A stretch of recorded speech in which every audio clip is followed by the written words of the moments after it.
ದೇವ ದೇವ ದೇವಾನ ಕೈ ಮುಗಿವೆ ನಮ್ಮನು ಕಾಯುವ ಸೈನ್ಯದ ಕಡೆಗೆ. ನಮ್ಮ ನೆಮ್ಮದಿಯ ಜೀವನಕ್ಕೆ ಕಾರಣರಾದ ವೀರ ಯೋಧರ ಬದುಕು ಹೇಗಿರುತ್ತೆ ಗೊತ್ತೇ? ಮಳೆ, ಚಳಿ, ಬಿಸಿಲೆನ್ನದೆ ಗಡಿ ಕಾಯುವ ಸೈನಿಕರ ನಿತ್ಯದ ಸವಾಲುಗಳೇನು ತಿಳಿದಿದೆಯಾ? ನಮ್ಮೂರಲ್ಲೇ ಅಂದರೆ ಪುತ್ತೂರಿನವರೇ ಆದಂತಹ ಸೈನಿಕರ ಜೀವನಗಾಥೆಗಳನ್ನ ರೇಡಿಯೋ ಪಾಂಚಜನ್ಯದಲ್ಲಿ ಆಲಿಸುವ ಸುವರ್ಣ ಅವಕಾಶ. ದೇಶ ರಕ್ಷಣೆ ನಮ್ಮ ಹೊಣೆ, ಪ್ರೇರಣಾದಾಯಕ ಸರಣಿ ಕಾರ್ಯಕ್ರಮ. ರಾತ್ರಿ ಹಗಲಿನ ಸೆಣಸಾಟ, ನಮ್ಮಯ ರಕ್ಷಣೆ ಹಠ, ಭಯವೇ ಮರೆತಿರುವ ಹೆಮ್ಮೆಯ ನಮ್ಮ ಸೈನಿಕ. ಆತ್ಮೀಯ ಪಾಂಚಜನ್ಯದ ಶ್ರೋತೃ ಬಾಂಧವರೆಲ್ಲರಿಗೂ ಪ್ರೀತಿಯ ನಮಸ್ಕಾರಗಳೊಂದಿಗೆ ದೇಶ ರಕ್ಷಣೆ ನಮ್ಮ ಹೊಣೆ ಈ ದಿನದ ವಿಶೇಷ ಸರಣಿ ಸಂಚಿಕೆಯಲ್ಲಿ ನಮ್ಮೊಂದಿಗಿರುವಂತಹ ವಿಶೇಷ ಗೌರವಾನ್ವಿತ ಅತಿಥಿಗಳು ಶ್ರೀಯುತ ಬಾಲಕೃಷ್ಣ ಮೂರ್ಜೆ ಕನಕಮಜಲು. ಇವರನ್ನ ಈ ಕಾರ್ಯಕ್ರಮಕ್ಕೆ ಪ್ರೀತಿಯಿಂದ ಸ್ವಾಗತಿಸ್ತಾ ಸರ್, ಕಾರ್ಯಕ್ರಮಕ್ಕೆ ಸ್ವಾಗತ. ರೇಡಿಯೋ ಪಾಂಚಜನ್ಯಕ್ಕೂ ನನ್ನ ಸ್ವಾಗತಕ್ಕೆ ನಿಮಗೂ ವಂದನೆಗಳು. ತಾವು ದೇಶ ಸೇವೆಯಲ್ಲಿ ಒಂದಷ್ಟು ಕಾಲ ಸುಮಾರು 17 ವರ್ಷಗಳ ಕಾಲ ತಮ್ಮನ್ನು ತಾವು ತೊಡಗಿಸಿಕೊಂಡವರು. ನಿಮ್ಮ ಒಂದು ವಿಶೇಷ ಅನುಭವ ನಮ್ಮ ಒಂದಷ್ಟು ಯುವಕರಿಗೆ, ಯುವ ಜನತೆಗೆ ಸ್ಫೂರ್ತಿಯಾಗಲಿ ಅಂತ ಹೇಳಿ ಆ ನಿಟ್ಟಿನಲ್ಲಿ ನಾವು ಈ ಕಾರ್ಯಕ್ರಮವನ್ನು, ಸರಣಿ ರೂಪದ ಕಾರ್ಯಕ್ರಮವನ್ನು ಆಯೋಜನೆ ಮಾಡಿದ್ದೇವೆ. ನಿಮ್ಮ ಜೀವನದಲ್ಲಿ ನೀವು ಕೆಲವೊಂದು ವಿಚಾರಗಳನ್ನು ಅಳವಡಿಸಿಕೊಂಡಾಗ ಬಾಲ್ಯ ನಿಮ್ಮ ಈ ವೃತ್ತಿಪರ ಅಂದ್ರೆ ದೇಶ ಸೇವೆಗೆ ಯಾವ ರೀತಿ ಕಾರಣವಾಯಿತು? ಅಂದ್ರೆ ನಿಮ್ಮ ಬಾಲ್ಯ ಜೀವನ ಹೇಗೆ ನಿಮಗೆ ಸೈನ್ಯದ ಒಂದು ಬದುಕಿಗೆ ಅಣಿಯನ್ನ ಮಾಡಿಕೊಟ್ಟಿತ್ತು? ಈ ಬಗ್ಗೆ ಒಂದಷ್ಟು ನಮಗೆ ವಿಚಾರವನ್ನು ಹಂಚಿಕೊಳ್ಬೋದು ಸರ್? ಸರಿ, ನನ್ನ ಬಾಲ್ಯ ಜೀವನವನ್ನು ಹೇಳುವುದಾದರೆ, ನನ್ನ ತಂದೆಯವರ ಹೆಸರು ಮುತ್ತಣ್ಣಗೌಡ ಮೂರ್ಜೆ, ಮತ್ತು ತಾಯಿಯವರು ಶ್ರೀಮತಿ ನಳಿನಾಕ್ಷಿ. ಮೂಲತಃ ಅಂದರೆ ನಮ್ಮ ತಂದೆಯವರು ವಿಟ್ಲದವರು. ಅವರು ಅವತ್ತು ಮಾಸ್ಟರ್ ಆಗಿದ್ದರು. ಕನಕಮಜಲಿಗೆ ಬಂದು ತುಂಬ ಜಾಗ ಎಲ್ಲ ಪರ್ಚೇಸ್ ಮಾಡಿ ನಂತರ ನಾವೀಗ ಎಲ್ಲರೂ ಅಲ್ಲಿ ಇರುವಾಗೆ ಆಗಿದೆ ಕನಕಮಜಲಿನಲ್ಲಿ. ನೀವು ಸಹೋದರ ಸಹೋದರಿಯರು? ನಾವು ಸಹೋದರ ಸಹೋದರಿಯರು ಒಟ್ಟಿಗೆ 9 ಜನ. ನಾವು ಅಣ್ಣ ಒಬ್ಬನೇ ದೊಡ್ಡವನು, ನಂತರ 5 ಜನ ಅಕ್ಕಂದರು, ನಂತರ ನಾನು, ಆಮೇಲೆ 2 ಜನ ತಮ್ಮಂದರು.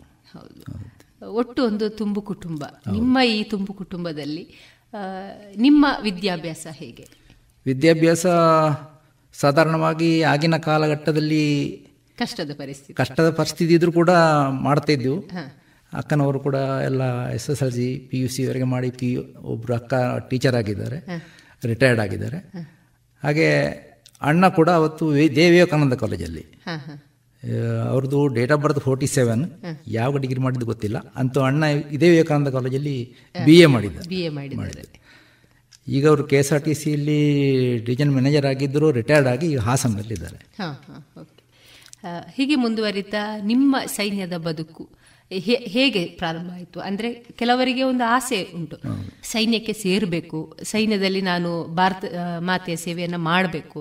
ನಿಮಗೆ ಯಾವ ರೀತಿ ಸೈನ್ಯಕ್ಕೆ ಸೇರುವ ಒಂದು ಹುರುಪು ತುಂಬಿತ್ತು ಸರ್? ಭಾರತ ಮಾತೆಯ ಸೇವೆ ಮಾಡಬೇಕಂತ ಹುರುಪು ತುಂಬಲಿಕ್ಕೆ ಮುಖ್ಯ ಕಾರಣ ಅಂತ ಹೇಳಿದರೆ, ನಾನಾಗಲೇ ಹೇಳಿದಾಗೆ ಕೆಲವು ಪೌರಾಣಿಕ ಐತಿಹಾಸಿಕ ಘಟನೆಗಳು, ನಾವು ನೋಡಿದಂಥ ಕೆಲವು ಪಿಕ್ಚರ್ಗಳು.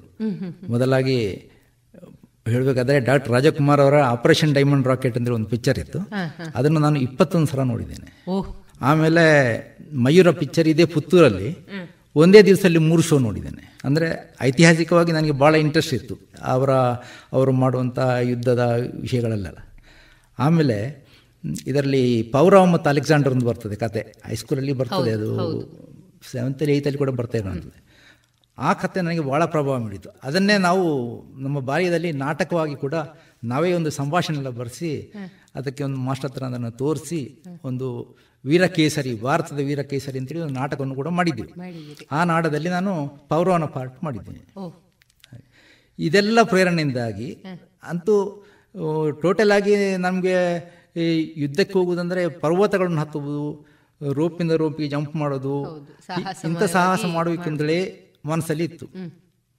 ಹೀಗಿರುವಾಗ ಮಡಿಕೇರಿ ಇನ್ಸ್ಪೆಕ್ಷನ್ ಬಂಗ್ಲಾದಲ್ಲಿ ಪ್ರವಾಸಿ ಮಂದಿರದಲ್ಲಿ ಬೆಂಗಳೂರಿಂದ ಅಲ್ಲಿ ಸೇನಾಕ್ಕೆ ತೆಗೆದುಕೊಳ್ಳಲಿಕ್ಕೆ ಓಪನ್ ಆಗಿ ರ್ಯಾಲಿ ಬಂತು. ಆ ರ್ಯಾಲಿ ಬಂದು 1979 ಇಸವಿಯಲ್ಲಿ. ಆಗ ನನಗೆ 18 ವರ್ಷ. ನಾನು ರ್ಯಾಲಿಗೆ ಹೋದೆ. ರ್ಯಾಲಿಗೆ ಹೋಗಿ ಫಿಸಿಕಲ್ ಎಲ್ಲ ಫಿಟ್ ಆಯಿತು. ಮತ್ತು ರಿಟರ್ನ್ ಟೆಸ್ಟ್ ಮತ್ತು ಮೆಡಿಕಲ್ಗೆ ಬೆಂಗಳೂರಿಗೆ ಹೋಗಬೇಕಿತ್ತು. ಆದರೆ ಅವರಾಗ ಅಲ್ಲಿ ನೀವು ಇನ್ನೊಂದು ಸ್ವಲ್ಪ ಸಮಯ ಅಲ್ಲಿ ನೀವು ಅಪ್ಪಮ್ಮ ಜೊತೆನೇ ಇದ್ದು ಬಾಪ ಅಂತೇಳಿ ಹೇಳಿ ನನ್ನ ಕಳಿಸಿದರು ಮನೆಗೆ. ಡಾಕ್ಟ್ರ್ ಅವರು ಆರ್ಮಿ ಡಾಕ್ಟ್ರ್ ಇದ್ರು ಒಬ್ಬರು, ಡಾಕ್ಟ್ರ್ ಗುಪ್ತಾ ಅಂತೇಳಿ, RK ಗುಪ್ತಾ, ಬಹಳ ಒಳ್ಳೆ ಜನ ಅಂತ ಕಾಣ್ತದೆ, ಆತ್ಮೀಯ, ನೀನು ಇನ್ನೂ ಸ್ವಲ್ಪ ಅಮ್ಮ ಅಪ್ಪನ ಜೊತೆ ಇದ್ದು ಬಾ ಅಂತ ಹೇಳಿದರು. ಯಾಕಂದ್ರೆ ಕೊನೆಯ ಪುತ್ರ, ಮಗ, ತುಂಬ ಪ್ರೀತಿಯಿಂದ ಸಾಕಿರ್ತಾರೆ. ಅದಕ್ಕೆ ನಂತರ ನಾನು ಆದರೆ ಪುನಃ 1980ನೇ ಇಸವಿ 1 ವರ್ಷ ಆಗೋ ಮೊದಲೇ ಮತ್ತೆ ಅವರು ಕ್ಯಾಂಪಸ್ ಮಡಿಕೇರಿಗೆ ಬಂದಾಗ ಅಲ್ಲಿಗೆ ಪುನಃ ಹೋದೆ. ಆಗ ಕೂಡ ಅದೇ ರೀತಿ ಎಲ್ಲ ಅಲ್ಲಿ ಫಿಟ್ನೆಸ್ ಆಯಿತು. ನಂತರ ಬೆಂಗಳೂರಿನ ಮೇಹಾಲ್ ರೆಕ್ರೂಟ್ಮೆಂಟ್ ಆಫೀಸಲ್ಲಿ ನಮ್ಮದು ರಿಟರ್ನ್ ಟೆಸ್ಟ್ ಮತ್ತು ಮೆಡಿಕಲ್ ಟೆಸ್ಟ್ ಕೂಡ ಆಯಿತು. ಮೆಡಿಕಲ್ ಟೆಸ್ಟಲ್ಲಿ ಕೂಡ ನನಗೆ ಮೊದಲು ಸಿಕ್ಕಿದ ಅದೇ ಡಾಕ್ಟರ್ RK ಗುಪ್ತಾ ಅವರು ಸಿಕ್ಕಿದರು. ಅವರು ತುಂಬ ಒಳ್ಳೆ ವಿಶ್ ಮಾಡಿ ಮತ್ತು ನೀನು ಚೆನ್ನಾಗಿರು ಅಂತೇಳಿ ಕಳಿಸಿದರು. ಸೆಲೆಕ್ಷನ್ ಆದಮೇಲೆ ನಿಮ್ಮ ಫ್ಯಾಮಿಲಿಗೆ ಬಂದು ನಿಮ್ಮ ಅಪ್ಪ ಅಮ್ಮನಲ್ಲಿ ಹೇಳುವ ಸೆಲೆಕ್ಷನ್ ಆದಮೇಲೆ ಅಮ್ಮನವರಿಗೆ ಸ್ವಲ್ಪ ಅಷ್ಟು ಮನಸ್ಸಿರಲಿಲ್ಲ. ನಾವು ಅಷ್ಟು ಮಕ್ಕಳಿದ್ದರೂ ಕೂಡ ಸೇನೆಗೆ ಹೋಗಿ ಕಷ್ಟಪಡ ಅಂದರೆ ಸೇನೆ ಅಂತೇಳಿ ಅವರಿಗೆಲ್ಲ ಏನದು ಗೊತ್ತಿರಲಿಲ್ಲ, ನಮಗೆ ಕೂಡ ಗೊತ್ತಿರಲಿಲ್ಲ, ಟೋಟಲ್ ಆಗಿ ಹೋಗಿದ್ದಷ್ಟೇ. ಆದರೆ ತಂದೆಯವರಿಗೆ ಏನೋ ಒಂದು ಮನಸ್ಸಿತ್ತು, ಅಂದರೆ ನಾವು ತುಂಬ ಜನ ಮಕ್ಕಳಿದ್ದಾವೆ, ಇವರು ಏನಾದರೂ ಒಂದು ವಿಷಯಗಳಲ್ಲಿ ತೊಡಗಿಕೊಳ್ಳಿ ಅಂತೇಳಿ ಸ್ವಲ್ಪ ಮನಸ್ಸಿತ್ತು. ಅವರು ನನಗೆ ಬೆಂಗಳೂರಿಗೆ ಬಂದು ಅಲ್ಲಿ ಭರ್ತಿ ಆಗೋ ಟೈಮಲ್ಲಿ ಬೆಂಗಳೂರು ನನ್ನ ಜೊತೆ ಇದ್ದರು ಅವರು. ಹೌದು, ಅವರಿಗೆ ಒಟ್ಟಿಗೆ ಬಂದಿದ್ದರು. ಓಕೆ, ಎಕ್ಸಾಮ್ ಬರೆದ್ರಿ. ಆ ನಂತರ ಅಲ್ಲಿ ಮೇಹಾಲ್ ರಿಕ್ರೂಟ್ಮೆಂಟ್ ಸೆಂಟ್ರಲ್ಲಿ ಜಾಯ್ನ್ ಆಗಿ ಅಲ್ಲಿ ಆರ್ಮಿಗೆ ಭರ್ತಿ ಆಯಿತು. ಭರ್ತಿ ಆದ ನಂತರ 6 ತಿಂಗಳು ಟ್ರೈನಿಂಗ್ ಅಲ್ಲ, ಭರ್ತಿ ಆದ ನಂತರ 6 ತಿಂಗಳ ಟ್ರೈನ್ ನಮ್ಗೆ ವೆಲ್ಲಿಂಗ್ಟನ್ಗೆ ಕಳಿಸಿದರು. ವೆಲ್ಲಿಂಗ್ಟನ್ ಅಂದರೆ ಇಲ್ಲಿ ತಮಿಳುನಾಡಲ್ಲಿ ನೀಲಗಿರಿ ಡಿಸ್ಟಿಕ್ನಲ್ಲಿದೆ. ಅದು ಇಲ್ಲಿ ಊಟಿ ಹತ್ತಿರ ಆಗ್ತದೆ ಸರ್, ನೀಲಗಿರಿ ಡಿಸ್ಟಿಕ್ ವೆಲ್ಲಿಂಗ್ಟನ್. ಅಲ್ಲಿ ಅದು ಮೆಡ್ರಾಸ್ ರೆಜಿಮೆಂಟಲ್ ಸೆಂಟರ್ ಅಂತೇಳಿ. ಅದು ಮೊದಲಿನ ಬ್ರಿಟಿಷ್ ಕಾಲದಲ್ಲಿದ್ದಂಥ ಬಿಲ್ಡಿಂಗ್ಗಳೇ, ಸೇನೆಯ ಬಿಲ್ಡಿಂಗ್, ಬ್ಯಾರೆಕ್ಸ್ಗಳೇ ಇದೆ. ಅಲ್ಲಿ ನಮಗೆ ಟ್ರೈನಿಂಗ್ ಆಯಿತು. 6 ತಿಂಗಳು ಬೇಸಿಕ್ ಟ್ರೈನಿಂಗ್. ಆ ನಂತರದಲ್ಲಿ ಸರ್ವಿಸಿಗೆ, ಆ ನಂತರ 1 ತಿಂಗಳು ರಜೆ ಸಿಗ್ತದೆ. ರಿಕ್ರೂಟ್ ಟ್ರೈನಿಂಗ್ ಮುಗಿಸಿ 1 ತಿಂಗಳು ರಜೆ ಆದ ನಂತರ 1 ತಿಂಗಳು ರಜೆಯಲ್ಲಿ ಮನೆಗೆ ಬಂದು ಮತ್ತೆ ಪುನಃ ಟ್ರೈನಿಂಗ್ ಸೆಂಟರ್ಗೆ ಬಂದು ಆಮೇಲೆ ಪುನಃ ಬೇರೆ ಟ್ರೈನಿಂಗ್ಗಳಿರ್ತವೆ, ಫೀಲ್ಡ್ ಟ್ರೈನಿಂಗ್ಗಳು, 10 mile, 15 mile march past, night march past with gun, ಮತ್ತು ಕ್ಯಾಂಪ್ ಟ್ರೈನಿಂಗ್ಗಳು ಎಲ್ಲ ಇರುತ್ತೆ 3 ತಿಂಗಳಲ್ಲಿ. ಅಂದರೆ ನಮ್ಮದು ಇನ್ಫಂಟ್ರಿ ಗ್ರೂಪ್ ಆದ ಕಾರಣ ನಮಗೆ ಹೆಚ್ಚಾಗಿ ಟ್ರೈನಿಂಗ್ಗಳು ಯುದ್ಧಕ್ಕೆ ಬೇಕಾದ ವಿಷಯಗಳೇ ಜಾಸ್ತಿ ಇರ್ತಾಯಿತ್ತು. ಅದೇ ನೀವು ಮೆಡ್ರಾಸ್ ರೆಜಿಮೆಂಟಲ್ ಸೆಂಟರ್, ಆ ರೆಜಿಮೆಂಟಿಗೆ ನೀವು ಜಾಯಿನ್ ಆದ್ರಿ. ಆ ನಂತರದಲ್ಲಿ ನಿಮ್ಮ ಆ ರೆಜಿಮೆಂಟಿನ ವ್ಯವಸ್ಥೆಗಳು, ಅಂದರೆ ಯಾವ ರೀತಿಯ ವ್ಯವಸ್ಥೆಗಳು, ಯಾವ ರೀತಿಯ ಕಾರ್ಯಚಟುವಟಿಕೆಗಳು ಇತ್ತು ಸರ್? ನಮ್ಮ ಮೆಡ್ರಾಸ್ ರೆಜಿಮೆಂಟಿಂದ ನನಗೆ 81ನೇ ಇಸವಿಯಲ್ಲಿ ನನಗೆ ಟ್ರೈನಿಂಗ್ ಎಲ್ಲ ಮುಗಿದು 19 ಬೆಟಾಲಿಯನ್ಗೆ ನಾನು ಪೋಸ್ಟಿಂಗ್ ಮಾಡಿದರು. ಅಂದರೆ ಅದರಲ್ಲಿ ನಮ್ಮ ಒಂದು ಮೆಡ್ರಾಸ್ ರೆಜಿಮೆಂಟಲ್ಲಿ ತುಂಬ ಆಗ 23 ಬೆಟಾಲಿಯನ್ನೇ ಇತ್ತು, ಈಗ ಎಷ್ಟಿದೆ ಗೊತ್ತಿಲ್ಲ. ಅದರಲ್ಲಿ 19 ಬೆಟಾಲಿಯನ್ಗೆ ನಮ್ಮನ್ನು ಪೋಸ್ಟಿಂಗ್ ಮಾಡಿದರು. ಹೌದು, ಆಗ 1981 ಆಗಸ್ಟ್. ಆ ಟೈಮಲ್ಲಿ ಅದು ಜಮ್ಮು ಕಾಶ್ಮೀರಲ್ಲಿ ಇತ್ತು ಬೆಟಾಲಿಯನ್. ಏಕ್ದಮ್ ಪಕ್ಕ ಬಾರ್ಡ್ರ್ ಪಾಕಿಸ್ತಾನ, ಪಕ್ಕ ಪಾಕಿಸ್ತಾನ ಅದು. ಅಂದರೆ ಈ ಕಡೆ ಒಂದು ನದಿ ಮಾತ್ರ ಬಾರ್ಡ್ರ್ ಇತ್ತು, ಆ ಕಡೆ ಅವರದ್ದು ವೆಹಿಕಲ್ ಪಾಸ್ ಆಗೋದು ಎಲ್ಲ ಕಾಣ್ತಿತ್ತು. ನಮಗೆ ದಿನ ಡೈಲಿ ಸೈಟ್ ರಿಪೋರ್ಟ್ ಎಲ್ಲ ಕೊಡಲಿಕ್ಕೆ ಇತ್ತು, ಎಷ್ಟು ವೆಹಿಕಲ್ ಯಾವುದು ಹೋಗ್ತದೆ, ಈ ಕಡೆ ಯಾವುದು ಹೋಗ್ತದೆ, ಹೀಗೆಲ್ಲ ನೋಡುವಂತ ಇತ್ತು. ಅಲ್ಲಿ ಟ್ರೈನ್ ಮಾಡ್ತಾ ಅಲ್ಲಿ ಬೇಸಿಕಲಿ ಅಲ್ಲಿ ತಂಗದಾರ ಅಂದರೆ ಅದು 19 ಮೆಡ್ರಾಸ್ ಇದ್ದಿದ್ದು ನಮ್ಮದು ಬೆಟಾಲಿಯನ್ ಕೊಟ್ಟು ಚೌಕಿದಾರ್ ಅಂತೇಳಿ, ಚೌಕಿದಾರ್ ಬೆಟಾಲಿಯನ್ ಕೊಟ್ಟು. ಆಮೇಲೆ ಅಲ್ಲಿಂದ ನಮ್ಮದು 19 ಹೆಡ್ ಕ್ವಾರ್ಟರ್, 19 ಮೆಡ್ರಾಸಿನ ಕಂಪನಿ ಹೆಡ್ ಕ್ವಾರ್ಟರ್ ತಂಗದಾರ್ ಎಂಬಲ್ಲಿತ್ತು, ತಂಗದಾರ್. ಹಾಗೆ ನಾವಲ್ಲಿ ಹೈ ಆಲ್ಟಿಟ್ಯೂಡಿಗೆ ಹೋಗುವಾಗ ಜಮ್ಮುವಿಂದ ನಂತರ ಪ್ರತಿಯೊಂದು 5-5 ನಿಮಿಷ 5-5 ದಿವಸಗಳು ಅಥವಾ 10 ದಿವಸಗಳು ಕ್ಲೈಮೇಟ್ ಸೆಟ್ ಆಗಲಿಕ್ಕೆ ಬೇಕಾಗಿ ನಮ್ಮನ್ನು ಅಲ್ಲಿ ಇಟ್ಕೊಳ್ತಾರೆ. ಹಾಗೆ ಕ್ಲೈಮೇಟ್ ಸೆಟ್ ಆಗಿ ನಮ್ಮ ಬಾಡಿ ಆ ಕ್ಲೈಮೇಟ್ಗೆ ಸೆಟ್ ಆದ ನಂತರನೇ ನಮ್ಮನ್ನು ಮುಂದೆ ಕಳಿಸುವುದು. ಆ ಥರ ವ್ಯವಸ್ಥೆ ಇತ್ತು. ನಿಮ್ಮ ಸರ್ವಿಸ್ನಲ್ಲಿ ಸಾಧಾರಣ ಎಷ್ಟು ಕಡೆಗಳಲ್ಲಿ ನೀವು ಸೇವೆಯನ್ನು ಸಲ್ಲಿಸಿದ್ರಿ ಸರ್? ಅಂದರೆ ನಿಮ್ಮ ಯೂನಿಟ್ ಎಲ್ಲಿ? ನಮ್ಮ ಯೂನಿಟಲ್ಲಿ ಅಂದರೆ ಫಸ್ಟ್ ಪೋಸ್ಟಿಂಗ್ ತ್ರಿವೇಂದ್ರಮಲ್ಲಿ ಅಲ್ಲ, ಇದು first posting Jammu Kashmir border area. ಆಮೇಲೆ ನಮಗೆ ತ್ರಿವೇಂದ್ರಮಲ್ಲಿ ಹೋದ ಕೂಡಲೇ ನಮಗೆ ಅಲ್ಲಿಂದೊಂದು 4-5 ತಿಂಗಳು ಇರುವಾಗಲೇ ನಮ್ಮನ್ನು ಇಲ್ಲಿಗೆ ಡೆಸರ್ಟ್ ಟ್ರೈನಿಂಗ್ ರಾಜಸ್ಥಾನಿಗೆ ಕಳಿಸಿದರು. ಅಲ್ಲಿ ಜೋಧ್ಪುರ್, ಬಿಕಾನೀರ್, ಜೈಪುರ್ ಮುಂತಾದ ಕಡೆಗಳಲ್ಲಿ ಡೆಸರ್ಟ್ ಟ್ರೈನಿಂಗ್ ತುಂಬ ಹಾರ್ಡಾಗಿರ್ತದೆ. ತುಂಬ ಡೆಸರ್ಟ್ ನಾವು ಟ್ರೈನಿಂಗ್ ಮಾಡುವ ಏರಿಯಾ ಕೂಡ ಹಾಗೆ ಇರ್ತದೆ. ಅಲ್ಲಿ ಭಾಳ ಹೀಟ್, ತುಂಬ ಬಿಸಿ ವಾತಾವರಣ ಇರುವಾಗಲೇ ಟ್ರೈನಿಂಗ್ ಮಾಡ್ತೀವಿ ನಾವು. ಅದು ನಾವು JNKಲಿಂದ ಸರ್ವಿಸ್ ಮಾಡಿ, ಬಾರ್ಡರಿಂದ ಸರ್ವಿಸ್ ಮಾಡಿ ತ್ರಿವೇಂದ್ರಮ್ಗೆ ಬಂದು. ತ್ರಿವೇಂದ್ರಮ್ ಅಂದರೆ ಅದು ಪೀಸ್ ಏರಿಯಾದಲ್ಲಿ ಅಲ್ಲಿ ನಮಗೆ ಮತ್ತು ಅಲ್ಲಿಯ ಕ್ಲೈಮೇಟ್ ಮತ್ತು ಜನರು ಕೂಡ ನಮ್ಮ ಹಾಗೇನೆ, ಭಾಷೆ ಮಾತ್ರ ಚೇಂಜ್, ಮಲಯಾಳಂ. ನಾವು ಮೆಡ್ರಾಸ್ ಯೂನಿಟ್ ಇದ್ದ ಕಾರಣ ನಮಗೆ ಸ್ವಲ್ಪ ಮಲಯಾಳಂ, ತಮಿಳು ಎಲ್ಲ ಗೊತ್ತಾಗ್ತಿತ್ತು. ಅಂದರೆ ನಮ್ಮ ಜೊತೆಯಲ್ಲಿ ಇದ್ದರು. ಹಾಗೆ ಅಲ್ಲಿ ದೊಡ್ಡ ಕಷ್ಟ ಏನಾಗಲಿಲ್ಲ. ಆದರೆ ಅಲ್ಲಿಂದ ನಮ್ಮನ್ನು ತುಂಬ ಟೈಮ್ ನಿಂತ್ಕೊಳ್ಳಿಕ್ಕೆ ಬಿಡಲಿಲ್ಲ. ಅಲ್ಲಿ ಟ್ರೈನಿಂಗ್ ಕಳಿಸಿದ್ರು ರಾಜಸ್ಥಾನದಲ್ಲಿ ಟ್ರೈನಿಂಗ್ ಇದ್ದಾಗೇ ನನಗೆ ಇಲ್ಲಿಗೆ ಪುನಃ ಸೆಂಟರ್ಗೆ ಹೋಗಲಿಕ್ಕೆ ಚಾನ್ಸ್ ಸಿಕ್ಕಿತು. MRCಗೆ ಅಂದರೆ ಇದರಲ್ಲಿ 1983 ರಿಪಬ್ಲಿಕ್ ಡೇ ಪೀರಿಯಡ್ ಮತ್ತು ಆರ್ಮಿ ಡೇ ಪೀರಿಯಡ್ ಬಂತು. ಅದರಲ್ಲಿ ನಮ್ಮ ಬೆಟಾಲಿಯನ್ನಿಂದ ಇಷ್ಟು ಜನ ಕಳಿಸ್ಬೇಕು ಅಂತ ಹೇಳಿದರು. ಆ ಸಮಯದಲ್ಲಿ ನಾವು ಇಲ್ಲಿ ಬೆಟಾಲಿಯನ್ನೆಲ್ಲ ಸೆಲೆಕ್ಟ್ ಆಗಿ ನಮ್ಮನ್ನು ಅಲ್ಲಿ ಕೆಲವು ದಿವಸಗಳ ಡ್ರಿಲ್ ಪೀರಿಯಡ್ ಎಲ್ಲ ಮಾಡಿಸಿ ನಂತರ ಸೆಂಟರ್ಗೆ ಕಳಿಸಿದರು. ಅಲ್ಲಿ ಎಲ್ಲ ಬೆಟಾಲಿಯನ್ನ ಕ್ಯಾಂಡಿಡೇಟ್ ಕೂಡ ಬರ್ತಾರೆ. ಅಲ್ಲಿ ಎಲ್ಲ ಕ್ಯಾಂಡಿಡೇಟ್ ಬಂದು ಅಲ್ಲಿ ಮತ್ತೆ ಟ್ರೈನಿಂಗ್ ಆಗಿ ಮಾರ್ಚ್ ಪಾಸ್ಟ್ ಮಾಡಿಸಿ ಡ್ರಿಲ್ ಮಾಡಿಸಿ ಅದರಲ್ಲಿ ಸೆಲೆಕ್ಟ್ ಮಾಡ್ತಾರೆ. ಆ ನಂತರ 3 ತಿಂಗಳು ಟ್ರೈನಿಂಗ್ ಅಲ್ಲಿ ಇರ್ತದೆ, ಟ್ರೈನಿಂಗ್ ಸೆಂಟ್ರಲ್ಲಿ.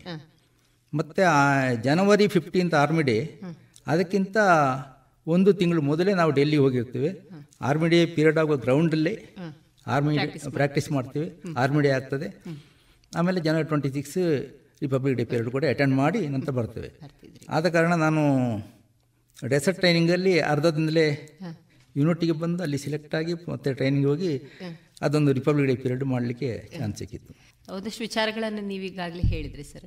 ರಾಜ್ಕುಮಾರ್ ಅವರ ಫಿಲ್ಮಲ್ಲಿ ಒಂದಷ್ಟು ಹೀಗೆ ಸಾಹಸಮಯವಾದ ಫಿಲ್ಮ್ ನೋಡಿದಾಗ ಒಂಥರ ನಿಮಗೆ ಹುರುಪು ತುಂಬಿತು ಅಂತ ಹೇಳಿದ್ರಿ. ಅಲ್ಲಿ ಚಿತ್ರವನ್ನು ನೋಡೋದಕ್ಕೂ ಆ ಚಿತ್ರದಲ್ಲಿ ಇದ್ದು ಅನುಭವಿಸುವುದಕ್ಕೂ ವ್ಯತ್ಯಾಸ ತುಂಬ ಇದೆ. ತುಂಬ ವ್ಯತ್ಯಾಸ.